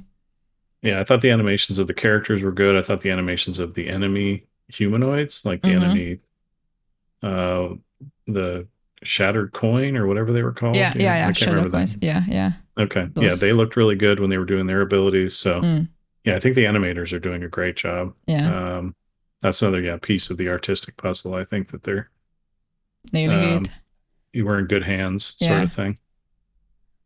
And what Alex said as well, the mounts felt so alive because they kind of moved different. They had like different abilities, and they kind of gave them like a personality. Yeah. Like one of them would like go like this and sound, other ones were like really fast, and like the movement looked happy. So it was like cool. One of them felt like happy, one sad. It's like kind of different personalities. That was really fun to experience. And that gives players the ability to express themselves through their mounts. You know, like, this is how I'm feeling today. I'm going to ride around the sad one, or I'm going to ride around the happy one. This is how I'm feeling today. So that's really cool. That's really cool. That was great. And now to what we don't like about the game. Should I start? Yeah, sure. Or should I start because it's last? I've actually already said a lot of the stuff. Like the responsiveness of some of the keys, you know, where the keys are located, the fact that I can't customize them. Like, I know all this stuff is planned. So I'd also like, again, this is all stuff I'm not sure that it's polished in the state that it should be, but I felt like the characters were pretty flimsy, you know, in a lot of cases. A lot of the fights were like, I either one shot or they one shot me. My character didn't feel like, it felt more action RPG than MMO to me. So it felt more like a Diablo than a, you know, World of Warcraft, for example. I think, so when I think about combats, especially in MMOs, it shouldn't, like, there should be multiple parts that make you successful. There should be how good you are at, like, skill side, pushing buttons, right? How good you are at executing jumps and rolls and, you know, things like that, right? And then there's also there's a strategic side, which is, am I going to win this fight? If a second mob jumps on me, can I still win this fight? Like, is there a feeling halfway through the fight where I'm like, oh man, am I still going to win this fight? He just crit me a couple extra times, you know, like there's some moments there that you have to think about. These things aren't happening like super fast. There's actually, like, because the fight's going to play out over 10, 20 seconds. And so halfway through, you're making new strategic judgments. You know, what's the best way to survive? You know, how do I flee now? Do I pour it on with my abilities, like what's the solution here? And you sort of have to puzzle out, I think that's important. So not just like the execution of pushing the buttons well, but the feeling, just the big picture, sort of like I'm planning, and then also tactically, like when things happen that don't go according to plan, like that extra monster jumps on you. Okay, what now? How does this change things? Am I fine still? Can I kill one and run? Maybe I can kill both if I use a big ability or something like that, or drink a potion, and so right now it just seems like, you just run up and I blast a dude and he's gone instantly, or I wandered into the wrong area and 5 things that are high level, sort of insta destroy me, right? So those are the more common experiences. I'd like to see, fights that are like, again, like the normal fight. What is the normal fight? The expected fight. I'd like them to zero in on the design of what that feels like. Just me fighting one thing that's about my level. What does that feel like? Is it a more long fight? Is there more decision points during that fight? So, I just have questions. Yeah. I'm not necessarily saying what they have is bad. I feel like it's not the final form. It's not what they expect their combat to feel like at the end of the day when it's finally finished and polished. And so I just have questions about what is that going to be? What is their intent? How do they want it to work?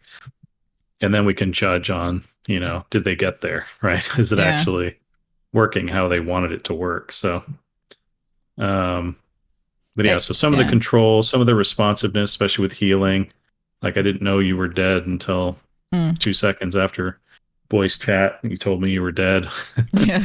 And that stuff obviously is really important. What else? The itemization, I think artistically was promising, but I wasn't too impressed with the individual abilities of things. I only saw some of the low level quest gear, nothing to really write home about. But even then I was just kind of looking at it and be like, okay, at some point you should show me something that gets me excited, right? Like something that's like, oh wow, okay, I could see this item making me think about how I play the game in a different way, right? And that hook should happen, probably well before level 5. But right now it was just like, okay, my character got slightly better by, a few percentage points. But there was nothing in the itemization that was like, ooh, makes me really think. It was just like, yep, put it on, move on to the next thing. Yeah. So I'd like to see, something more exciting with the itemization. And this is a really, really tricky space nowadays because a lot of games have gone to the point where it is kind of formulaic. It's like you get exactly this much for this much item level off this level creature. It's very spreadsheet driven. There's not a lot of like really creative, like this is going to make your character play in a really different way. And what they've done is eliminated the risk that way is the most powerful way. And so everyone has to play that way. They're trying to avoid that feeling. But they've also taken a lot of the joy out of finding new items and being like, oh, what can I do with this? How is this going to transform my character? And so I'm hopeful that they can go back to some of the more creative ways of like getting me excited about itemization. And also I haven't seen some of the higher end items that are doing fun things, but I don't want another game that's purely fashion, It's like it's just all about making my character look amazing and not really changing my character very much. After you can start crafting legendaries, you can definitely see like a huge difference. Like we are level 15 mage, both of us, but your gear makes you like win the fight for sure. Okay. Yeah, that so there's a power level difference, but does it change the way you think about your abilities? Not really. Or what order you press them in or anything like that. So that's kind of the stuff I'm thinking about, because how I play my character should be a combination, I feel, of like what I like in a play style and then what abilities I've selected, like my skills, and then also my items. Like all of those things should feed into ultimately, how does my character play, and does it feel different than the guy next to me and who's playing the same class, not just from a power perspective, but in a play style way. Like I do all these crazy rolls because every time I roll, my fireball gets more powerful. And so, I'm doing all these weird things, right? Where the guy next to me is like, "Why are you rolling around? You're so weird. Just fireball the guy," right? Yeah. He's more, normal, just kind of steady, and they end up with the same DPS, but one guy's just a spaz and he loves rolling, right? So it's really fun for him, right?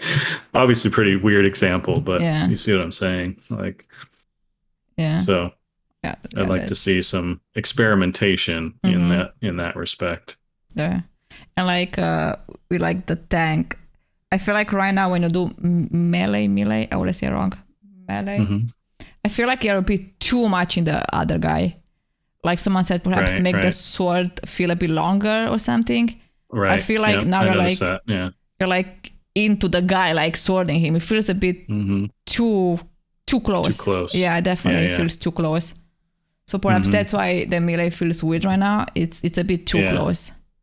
I noticed that a couple times too. Like the monsters were hitting me, but I couldn't hit them with my melee attacks. Like did that make sense? So they have to play with that. Yeah.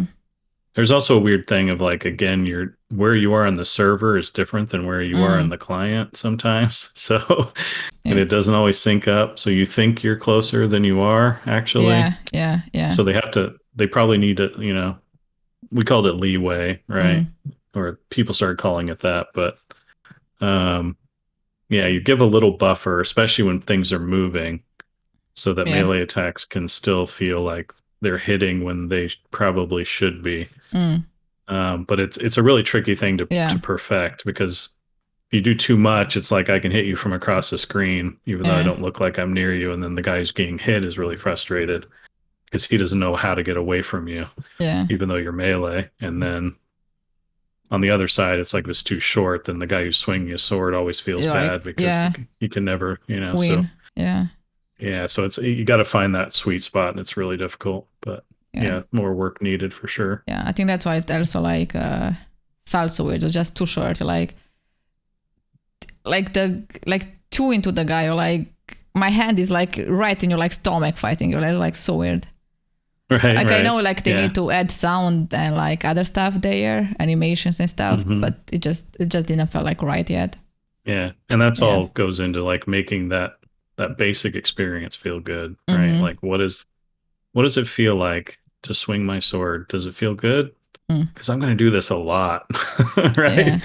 And if it feels really awkward and weird, then it's gonna wear on me, like because I've heard the music, right? Like the music that plays, and I've only played a little bit, but I like the music. I like the piano piece. I like the violin piece, right? Like the music is pretty good. It's and I've heard it's placeholder, right? So it's not actually the final music, but I've also heard people that have been playing for a while, it's gotten really old. They're super sick of it, right? So great example of like, you might like a thing at the start for a little while, and then after you do it 5 billion times, right, it starts to really get on your nerves. So, the basic, simple act of swinging a sword, making sure that feels great, from animations to sound effects to how far it is to responsiveness to numbers floating off, like all of that stuff just has to feel really, really polished.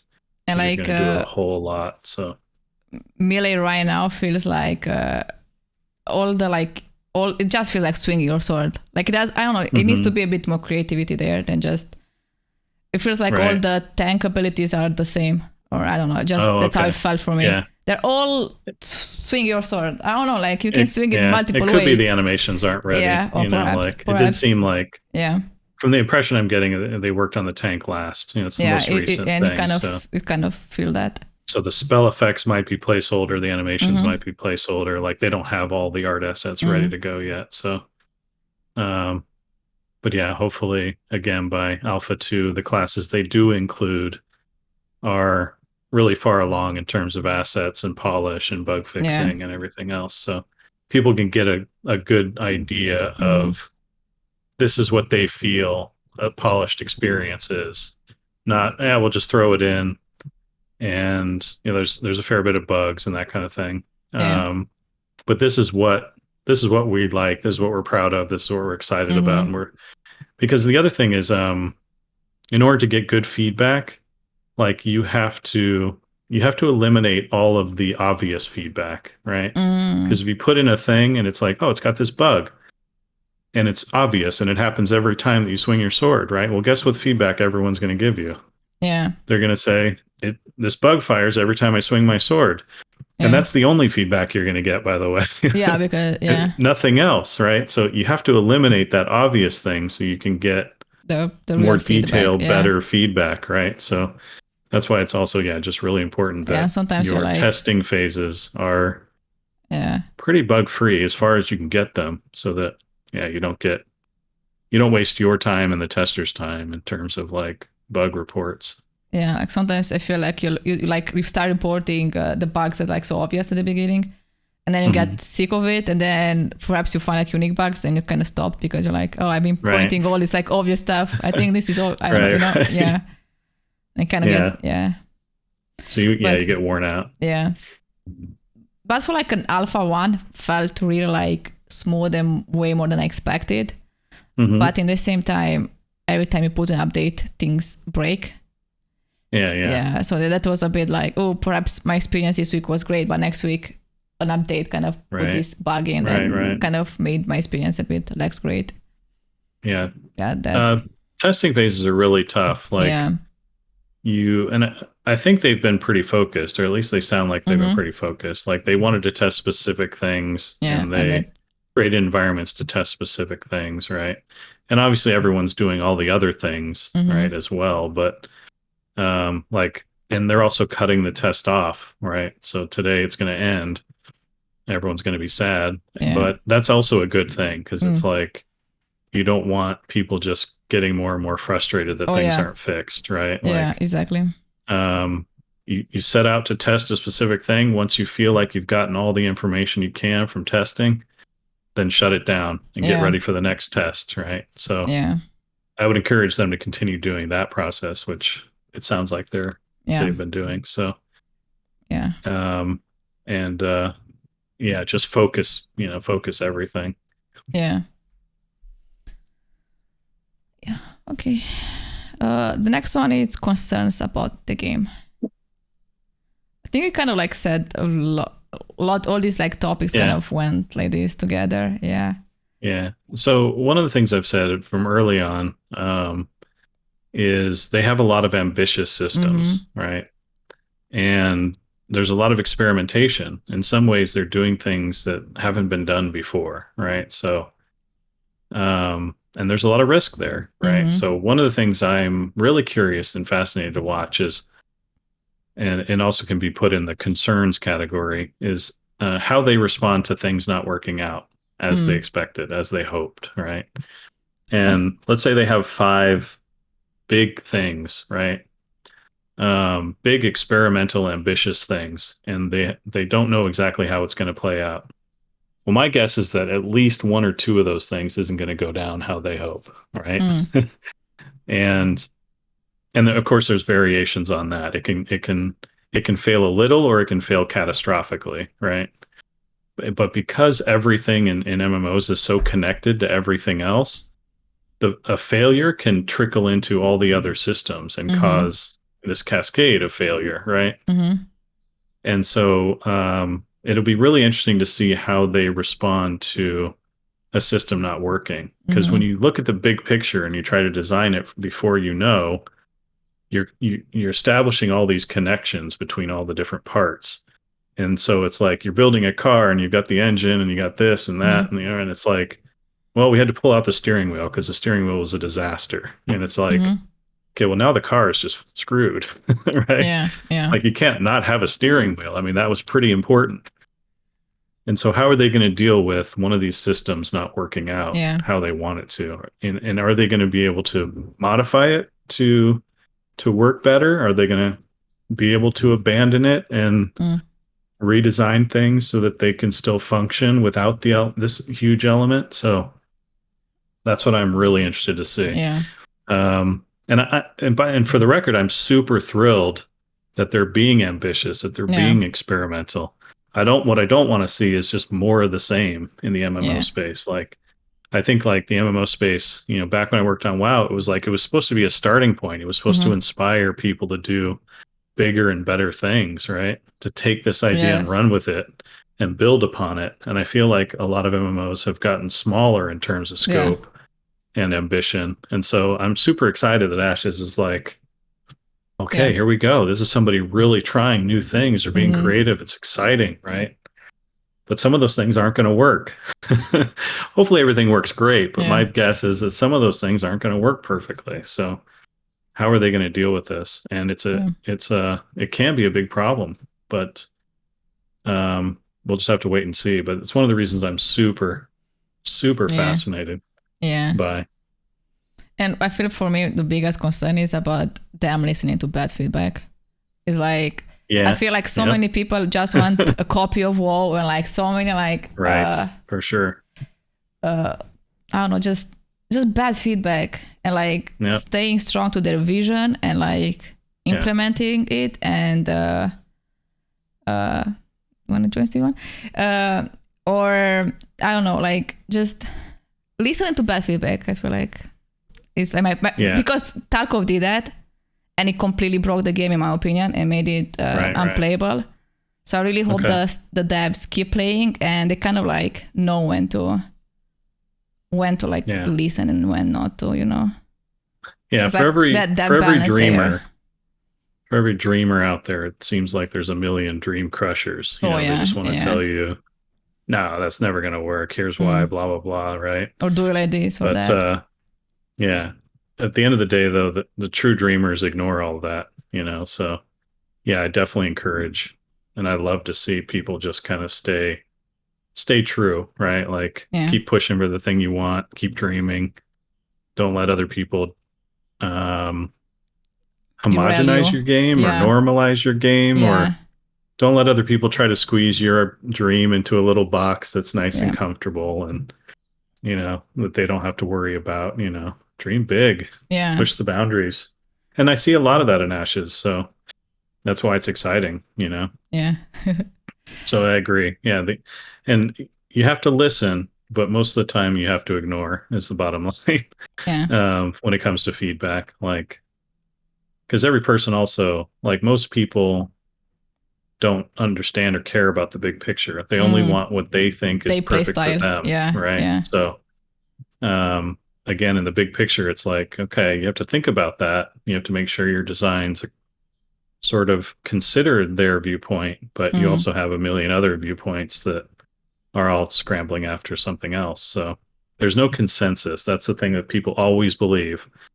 Well, whatever I'm saying, everyone believes this. Everyone thinks the way I think. Therefore, there's this consensus on changing the game to accommodate this, right? And if you don't, then you're not listening to the entire player base, right?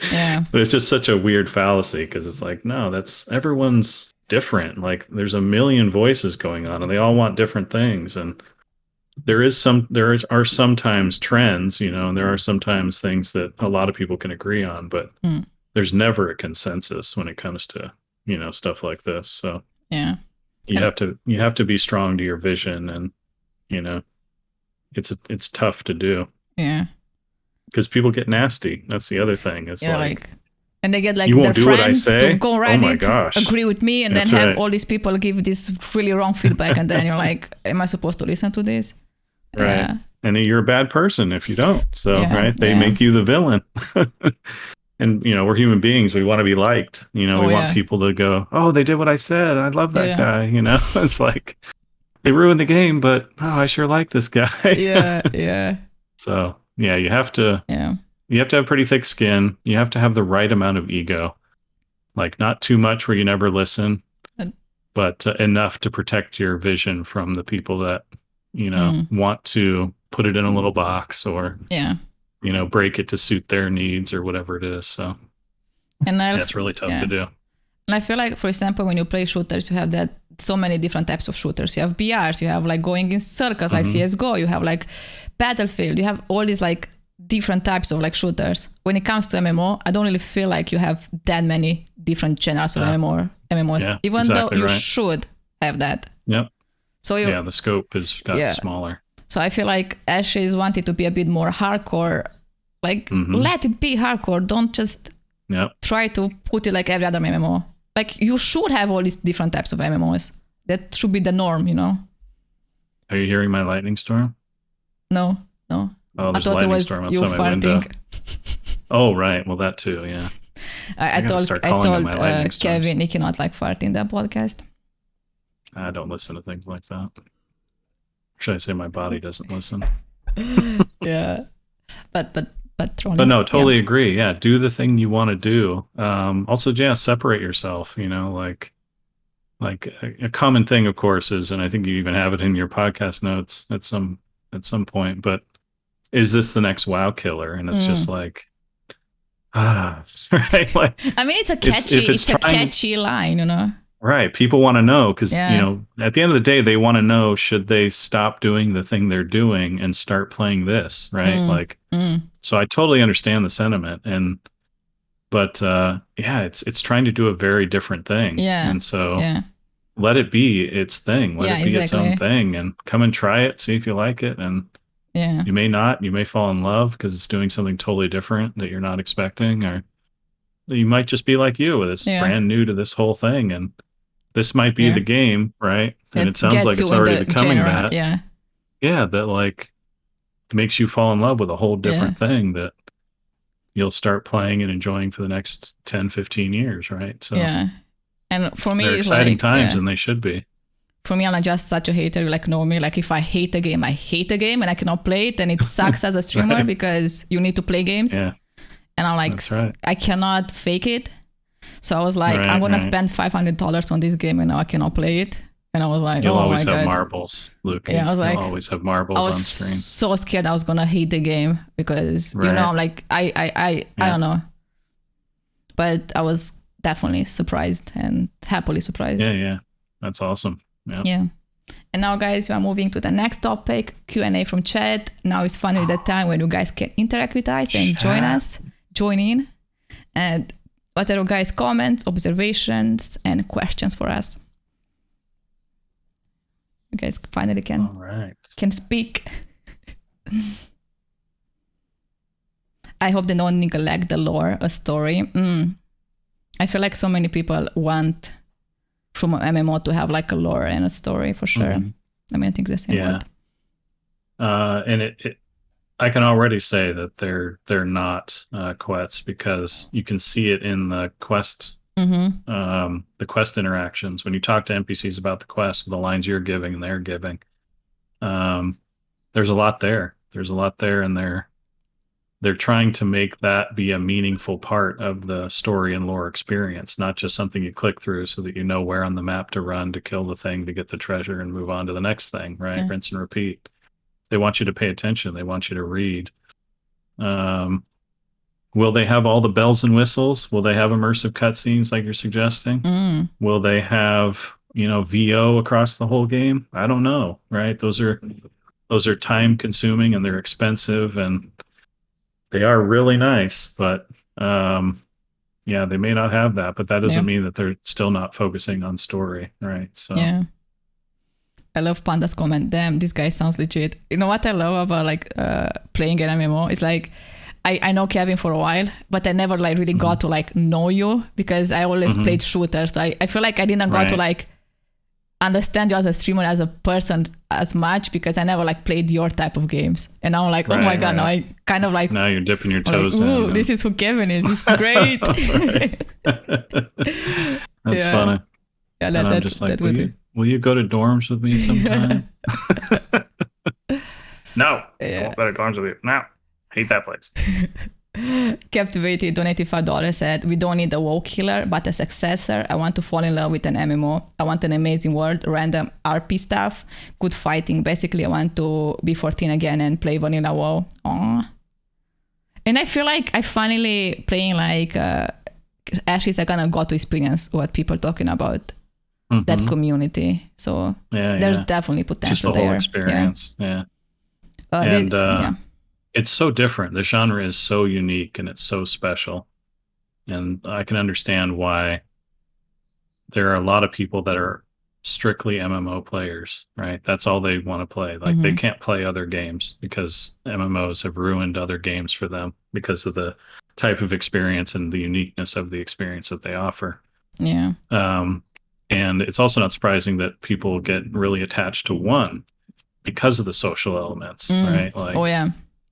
Like I always compare it to the the show Cheers, right? If anybody watched Cheers, this is kind of dating me, but it's like it's not about the fact that it's a bar that serves drinks. It's that the people you've known most of your lives are there, right? So you go there because everyone knows your name, right? And it's like you can't just go down to a different bar one night and expect to replace that, immediately, right? So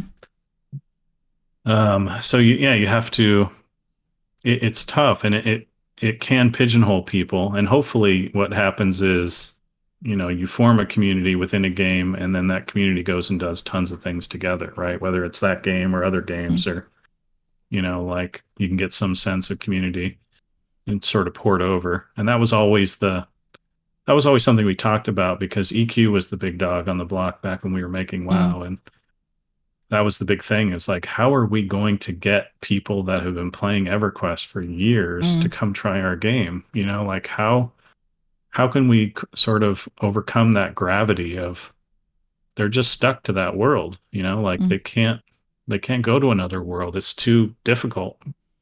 I feel like, and so that is a real thing. But if your game is amazing, and not only will people enjoy, existing people enjoy it and continue to move over, but you'll also get all the new people that are like you'll brand build new. a new restaurant, or like you get all your friends to go to the new restaurant. That's right. Try the new thing, right? Yeah. And if it's good, they'll come back. Yeah.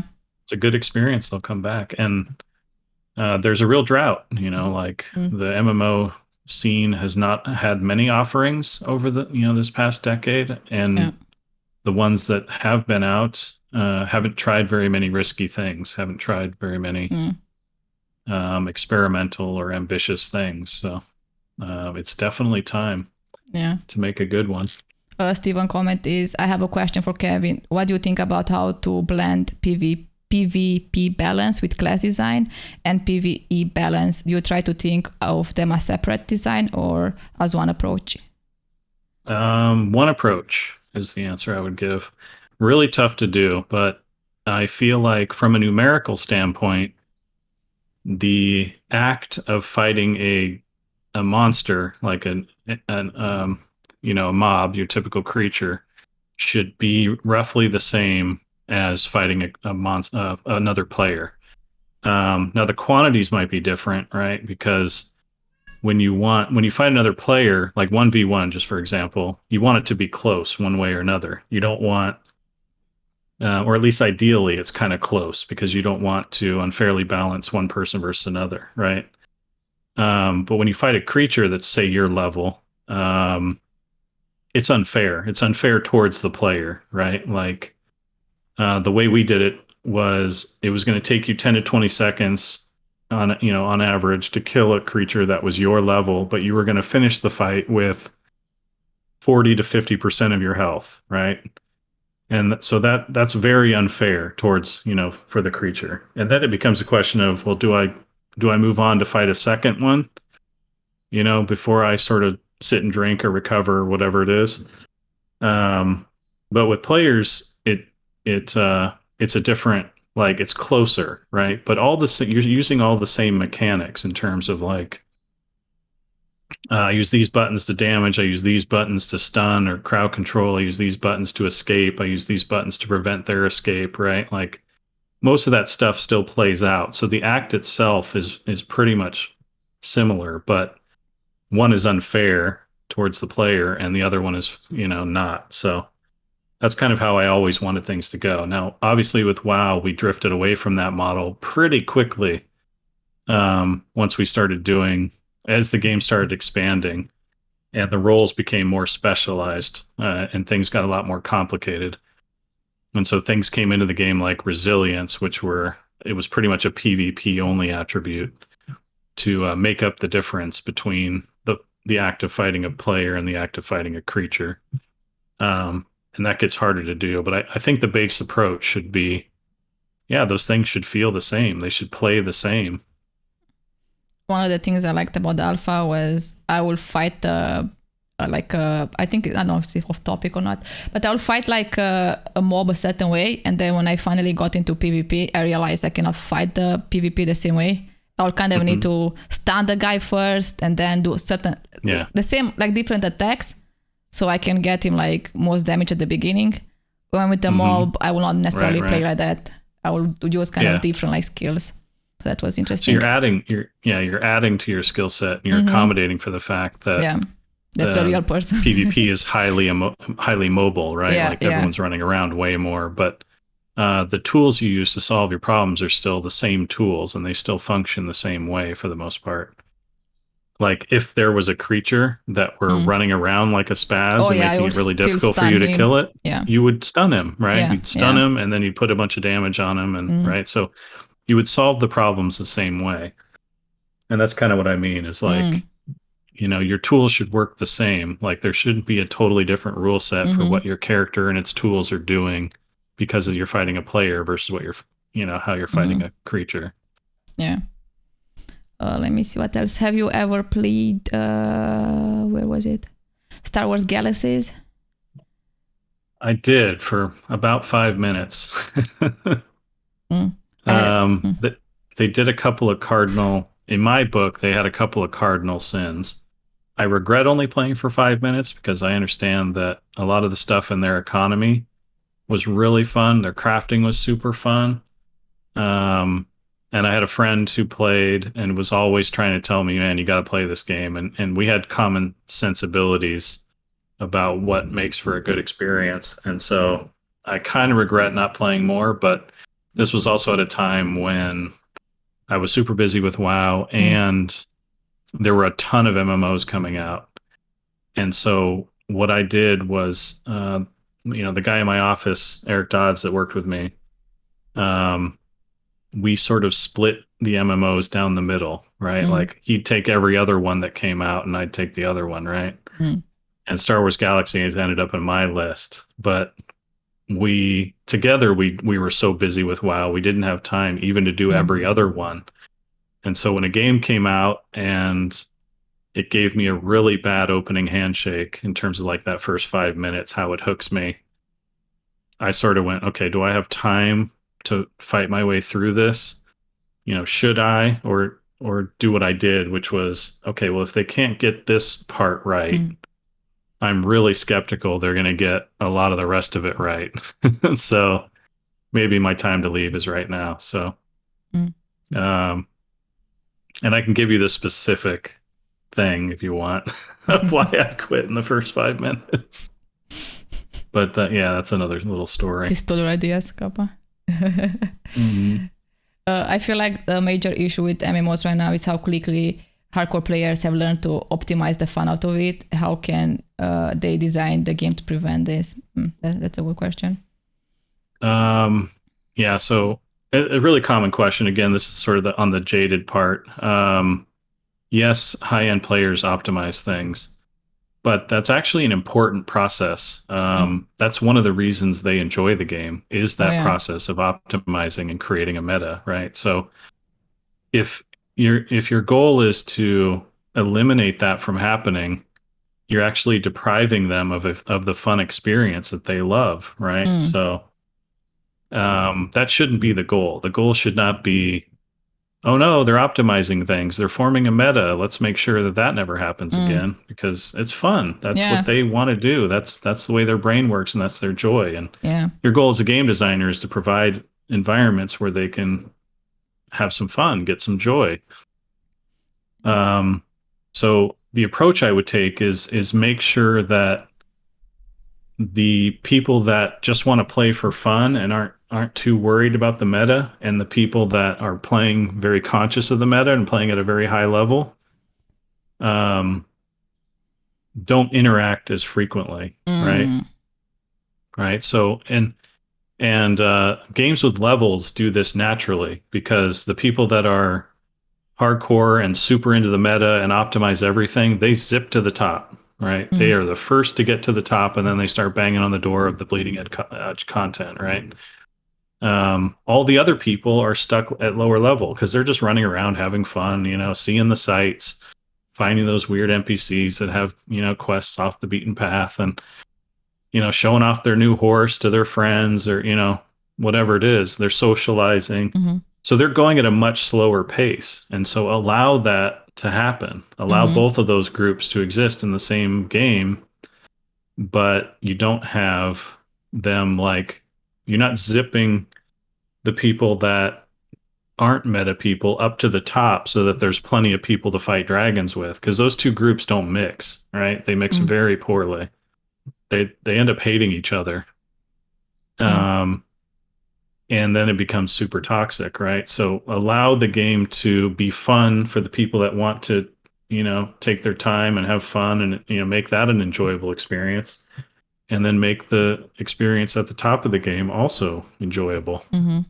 So, and that means letting the meta happen, right? Yeah. And letting them find it and talk about how great it is, and then, trying to solve it, and then having a guy a week later say, "You're full of it. I solved it. You don't know what you're talking about. Here's the new meta." Right? Because that also happens all the time. Like, most people think the first guy to come up with the meta is it. That's it. We're done. But how many times is this actually that guy didn't know what he was talking about? Yeah. We did a little bit more math. We figured out a couple more things. We tried a few more experimental builds. This is actually way better. And on it goes. And eventually it gets to a point where it's solved. But usually games are nerfing and buffing throughout this process, and the environment is constantly changing. And that creates, then everyone's got to go back to the lab and figure out the new meta. And again, that's a process that's fun. Yeah. And there's a lot of that's a whole other way of exploring the game, right? Yeah. So again, I don't think the answer is, where a lot of people go, which is homogenize the experience, or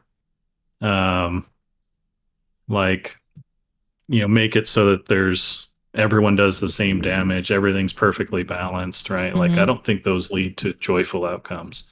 I think the fun is in the process, figuring it out, and but then refreshing it often enough that people have to re-engage in that process a lot. So yeah, one of the things I actually liked about Alpha, I can actually see it, there's so many ways to play the game, and the game lets you play the game how you want to play it, and I kind of encourage that. So if they can keep doing that in the future, it'll be great. Like you said, keep having metas, and that's fun because some people love that, some people don't. And Talco used to play that 3 or 4 webs ago when I started playing it. That's why I got so in love with the game. Were so many ways to play the game, and then because of feedback, they kind of cut off on some ways you can play the game, and they're really fun for some people. And I really hope they can keep letting players to play the game how they want to play it. That's right. Not kind of penalize them for that. It takes different kinds of designers too, not every designer on the team should be a raid designer, right? Where all you do is fight dragons, because that's the only experience worth having. There should be there should be exploration designers. There should be social designers. There should be PvP designers. There should be PvE designers, right? Different people trying to make fun experiences for different types of players. And then what you end up with, if you do that well, is a diverse community full of people from all different kinds of, viewpoints and personalities and play styles and everything else. And that's where a lot of the magic really happens, because then it's not one kind of community with one kind of goal and one kind of perspective, and then you just start ranking that perspective. Yeah. It's a lot of different viewpoints, which creates this sort of melting pot, right? Of, how do we all get along? How do we figure out how to all have fun in the same space? And they're also, those different groups need each other a lot, because again, if you only make the game for raiders and everyone's raiding and everyone's getting the gear, then when you get the gear and you go to town to show it off, which is a big thing for you, everyone around you's got the gear, right? Instead of there being just a legion of people that are like, whoa, look at that stuff, right? Like, I have no idea where you even get that, right? Because they're slower players or explorers, or they've been spending their time socializing or whatever it is. So you sort of need them to flex on, yeah, exactly. right? And so you don't want to scare them off, because then you have no one to flex on, right? Yeah. And you have no one to showcase all of your accomplishments. And in order to, and the developers need to make sure they also don't scare them off, right? Yeah. That they create social designs that are fun for them to do, and so that they stick around, that they stay around, and then they get to be there when you show up, right? Yeah, that was a really funny comment. You need peasants in the town. And I was definitely like the peasant the first 2 weeks, because I was like just looking at stuff. And then I was like, how did you got that gear? I played this for like 2-3 weeks. I have no idea. And then it kind of wants you to get the gear because they have it, and then they kick your ass in PvP, and then you want to get it. Sure. Yeah. And you should always be inspired, but that it shouldn't be like, it shouldn't necessarily replace the joy that you're having in the game, right? It should just add to it. It should give you another avenue for fun. Yeah.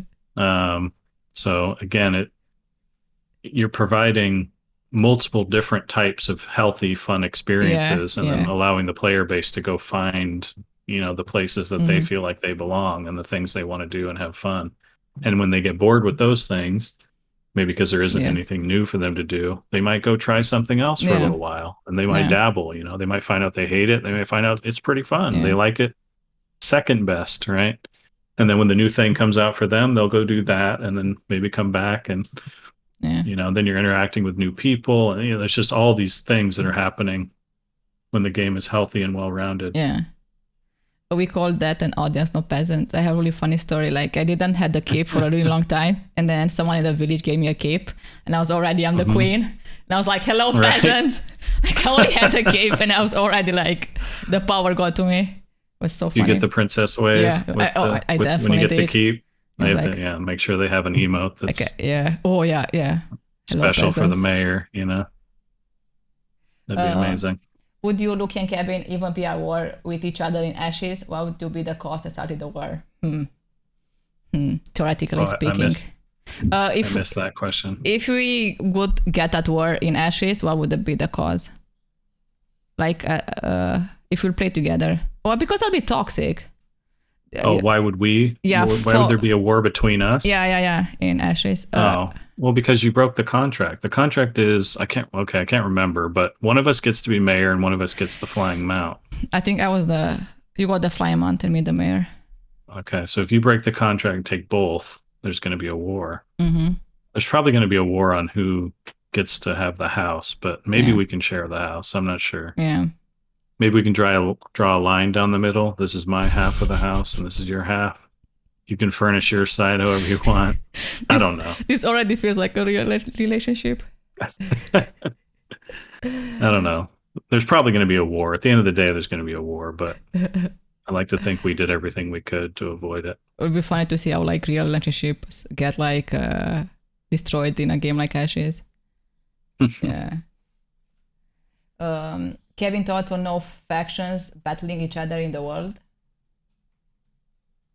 No factions, right. So instead of Horde and Alliance or Hibernia, Norse, and what was the Camelot one called? Anyway, there were 3 factions in Dark Age. So it's more player driven. The players create their own factions, which is more Ultima Online style. It can certainly work. I do feel like the factions in WoW help you with your starting identity a lot. Like I traditionally with my designs like to meet players halfway. Like, a lot of people come into games like this, they have a specific idea of what it is they want to be, who they want to be, what kind of character they want to be, their race, their class, that kind of thing. And like the example before, it was like, you watched a movie, now you want to make that guy. Okay, I watched Conan last night. I want to be Conan, right? Yeah. So I'm going to do everything I can to be Conan. I want to be a big human. I want to have a 2-handed sword. I want to be aggressive. I want to be the strongest guy there is, right? And so you set out to making that. And so what what factions do is they give you a basic identity. They sort of offer, okay, this is your starting point.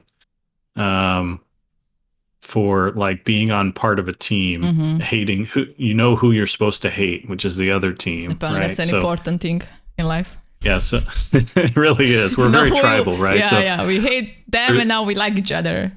Yeah, there's no question that one of the reasons why the factions were so successful, and I say this because, like, if you ask people about WoW, like, are you Horde or Alliance? It's actually a big deal to a lot of people. Like, I've known people that wouldn't be friends with the other side in real life, you know, like you ask a girl out and then you find out she's on the opposite side and you're like, we can't be, I'm sorry, goodbye. Right? You go out and you see her car and she's got a Horde sticker on it and you're Alliance, and it's just like, oh God, this is over. I'll see ya. So they matter to people, and investing in that identity is important, and it's fun, and it helps add to the experience, right? So this is why factions are good. Why factions are bad, right, is because they can get imbalanced, right? Everyone can go Horde, and that ruins the experience for both sides, right? That's a really common problem you see in games. And so the idea for no factions is to allow for people to form these kind of identities on their own and invest in them on their own, but not a lot of people are good at that, right? So one of the dangers of the no faction system is people kind of like to be told at the start who they like and who they hate, and when it becomes confused because they're not sure because they can go any way they want, it's less compelling, right? They don't dive right in with this identity, this sense of identity, right? They have to kind of figure it out and explore it as they go.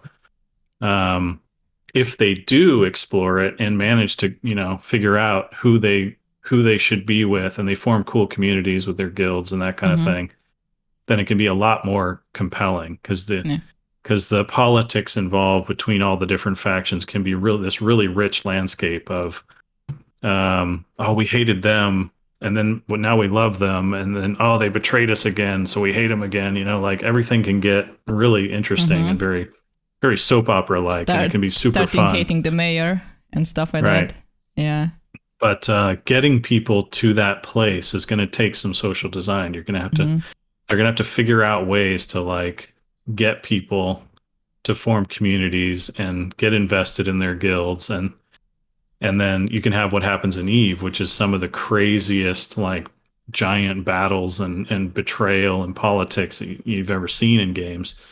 And so that's the dream, right, with no factions.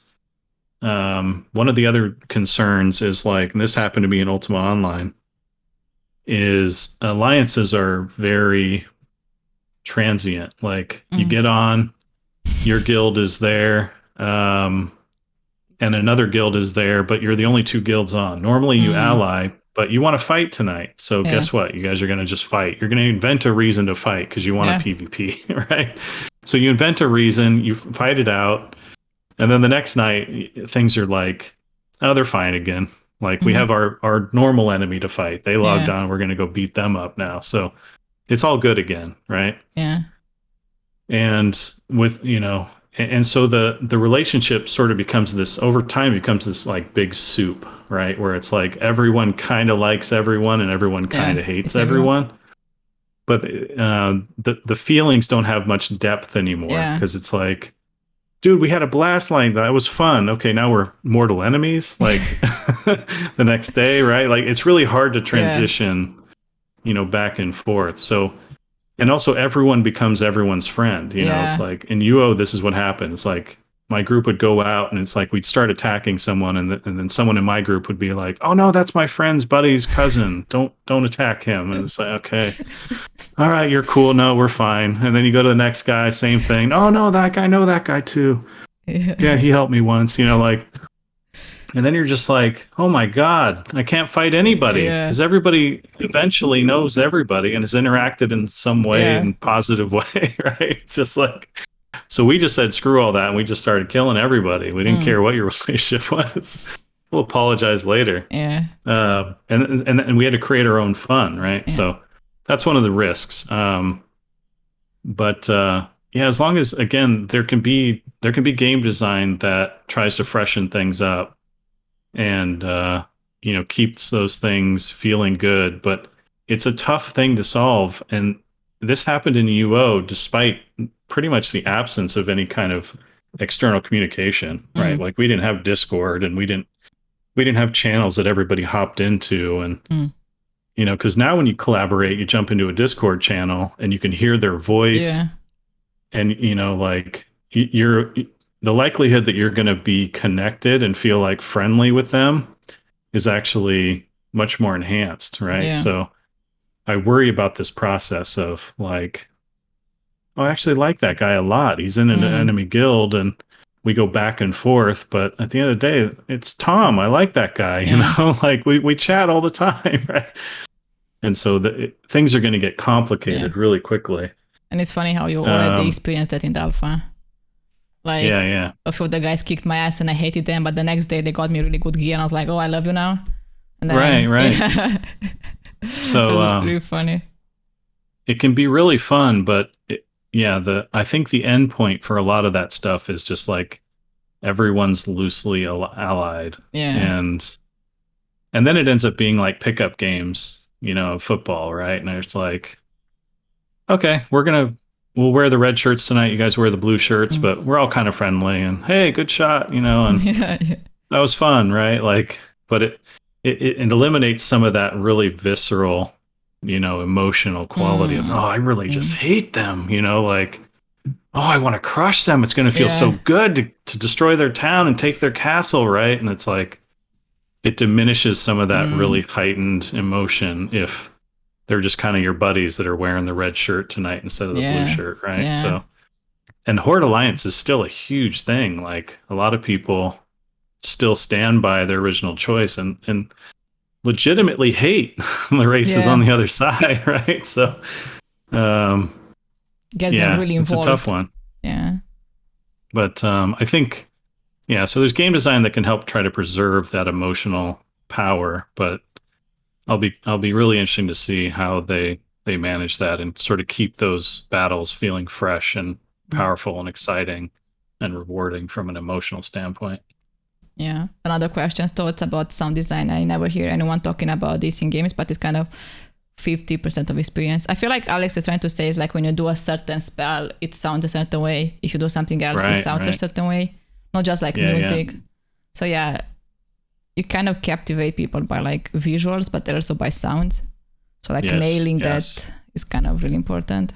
Yeah, very important. And there's lots of really great places to introduce sound.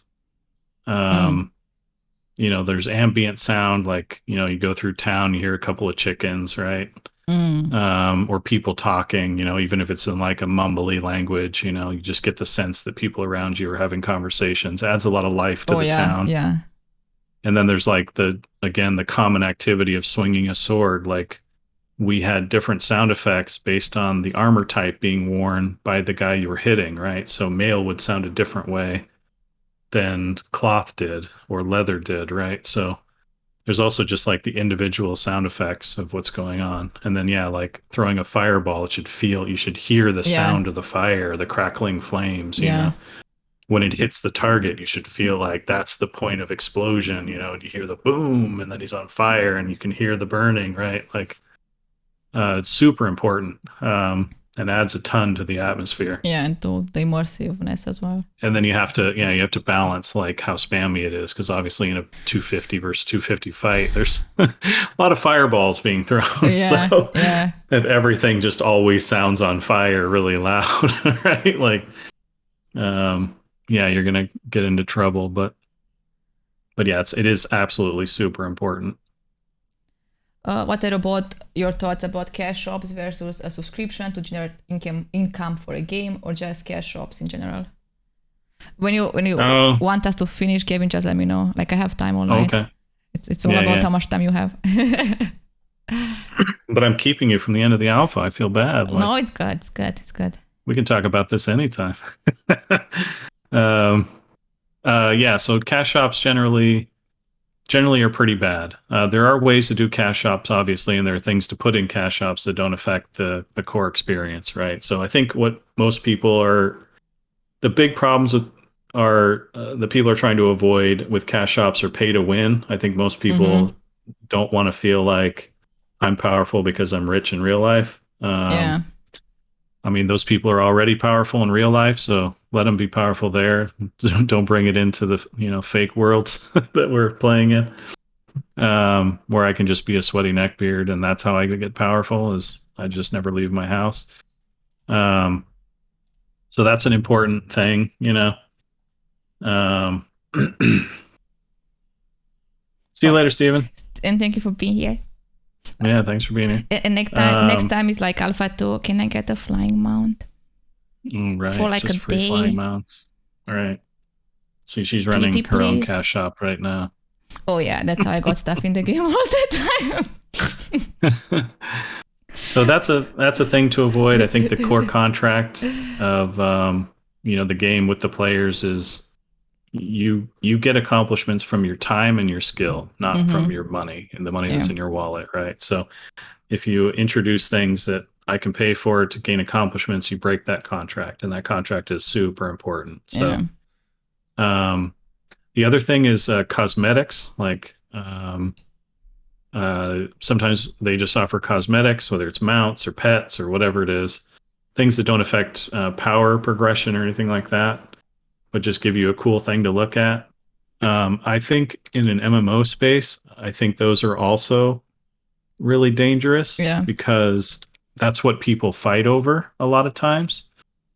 You want to kill the dragon because he drops an amazing mount. You want to kill the dragon because he drops a great pet. And so when you offer that stuff in the cash store, it's just sort of a sidestep to the core contract. Yeah. Which is, no, you got to kill the dragon if you want the good mount. Don't whip out your wallet and buy a mount that's just as pretty, right? And also, this is a thing that a lot of content creators have commented on, which is an important consideration. It's like if the best things in the game, the most beautiful things in the game are available from killing dragons, right? Then what would they put in the cash shop that would be worth buying if those things were not as pretty, right? And so if they make them look worse, then people don't want to buy them, and that defeats the purpose. So they kind of have to make them as nice looking or better, right? In order to get people to buy them.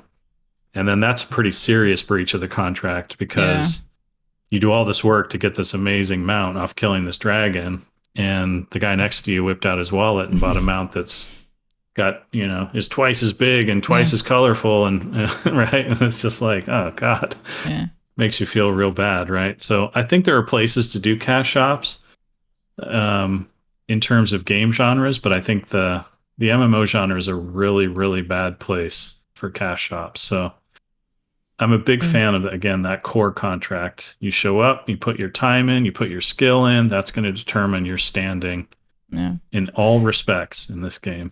Or like if you do it in a certain way, like you buy this skin, but you can only use it if you're level 15. Not you just spawn in and you put it and like look so cool. Like perhaps, you did buy the skin with your money, but you can only use it if you're like level 15 or 20. Depends on the stats or if it's just a skin or like kind of tweak it a bit there. Right. So, I haven't seen a lot of, like, most of the cash shops you see are pretty bad. I mean, they're obviously designed to just make you want to spend money, right? And so, and it's transparent, right? So there might be designs out there that are tolerable, but I haven't seen many. Sometimes just because they're not trying very hard, they just want your money, and it's transparent. But maybe there's a model. Like, one idea is that it only shows up on your screen, like no one else sees it. But if you want your character to have a little that a special mount, but even then, it's doing weird things to your experience in relation to other people's experience. So there's a disconnect there. So I don't know. I tend to just avoid them altogether because I'm kind of a purist when it comes to the design of this kind of stuff. And I want players to be rewarded for their time and skill. and that's it. Is there any question you see that you want to answer? I need more like thought if you want to answer to something. Thoughts on open dungeons when they are open 5 dungeons players. Yeah, so instance content is a really interesting topic, like when to do it and when not to do it. We struggled with this a lot with WoW because we came from EverQuest. EverQuest was kind of the primary skeleton for the game. I came from UO. That was my game. Didn't like EverQuest nearly as much, so I was kind of the weirdo on the team trying to do different things. But EverQuest had no instance content. Everything was, there was one dragon, and he spawned once a week. First guild that killed him got to get all his loot, and that was it. Everyone else second best, no shot. And then once dominance was established, that was it. It's just like that one guild, most likely, got to kill the dragon every week, and you couldn't do the content, right? So there's some of that going on in Ash's design as well, because of nodes and things like that, right? So you will see some of that. The approach we took with WoW was we did instance content on a lot of, not all of, but a lot of the highest end content in the game. And also just all throughout. Like their dungeons in EverQuest were you zone into the dungeon, and then there could be any number of players sitting on the spawn points of various camps or bosses where they spawned, right? And so you sort of walked in and you started asking the zone, okay, are there any camps free? And you hear everyone sort of sound off. We're killing the commander, they're killing the alchemist, they're killing the dragon, right? And like all the camps are spawned. And then you sort of wait in line, right? Okay, well, as soon as you guys leave, our group wants to be next in line. So it created a social environment, but it also meant a lot of other things, like you had to wait in line a lot. And all the big ticket items, you were waiting in line. So you spent a lot of your MMO experience waiting in line, right? Yeah. Like, and it's starting to sound like Disneyland, where it's like, oh, this ride is great. But I should have gotten that fast pass. Damn it. Yeah. Right. The other thing is that it does is it takes away the dungeon's ability to tell you a fun story and have you have a fun starting to ending experience where you down the bosses in a row and there's all kinds of things going on and you sort of explore and delve into the dungeon a little bit at a time. You fight through it and clear it, and then that's your experience. The EverQuest, the way it worked was, okay, you're in line. Okay, that group's leaving. You're next. And so you run through the whole dungeon and everything is already being camped by players. And so there's no danger. You just run to your camp and then you plop down and you sit there for sometimes 4 hours, just, cycling this boss, right? And so we considered that a bad element as well because we wanted to tell a story, right? And one of the stories in our early Dungeons Dead Mines is like, yeah, you go through it and it looks like a foundry and it looks like it's under this town and they're doing some weird things. And then you fight your way all the way through this giant cavern and there's a boat in there. There's this massive boat that they've been building. And that's a whole story progression, the process of going through. And we took the idea from Goonies, which is an old movie. And so we wanted to tell this story of you figuring out, the whole story of what's going on with this town and this dungeon by progressing through it naturally, not just bypassing all the camps and all the bosses to get to a specific one that happens to not be camped at this moment so that you can sit there and grind it over and over for 4 hours. So kind of takes away. We wanted you to run through the dungeon, have a storied experience, have a progression experience, have a delving experience, kill the bosses, and then be done. And then, call it a night, right? You make a night of it, and then maybe you come back and do that dungeon again the next night or whatever it is. So that was sort of the intent. And that requires instancing. All of that requires instancing. Because then lots of different groups can go and have that experience rather than what was happening in EverQuest. So best first guild wins. Yeah. And these were the discussions. These are the discussions we were having about should we instance or not? Because you want the world to feel like this is the world. There's only one copy of it. Mm. There's not 50 dragons waiting for 50 different groups to go fight. There's just one dragon, right? And he lives in the world, and if you kill him, he's dead, right? So that makes the world feel like a cooler thing. Mm-hmm. But the game experience isn't as fun because one group gets to kill the dragon and everyone else gets to suck eggs, right? They just, no dragon for us ever because this other guild is more powerful, right? And so, and these are the things you're juggling when you're making an MMO. Do we want to make the game better? Do we want to make that sense of world really powerful and strong? Do we want to make the social environment really powerful and strong? At what point are we willing to sacrifice some of those elements to make the game a little better? And I think Ashley is going to have both of them. Yeah. So, and WoW ended up with that too. We had outdoor areas that were meant for groups.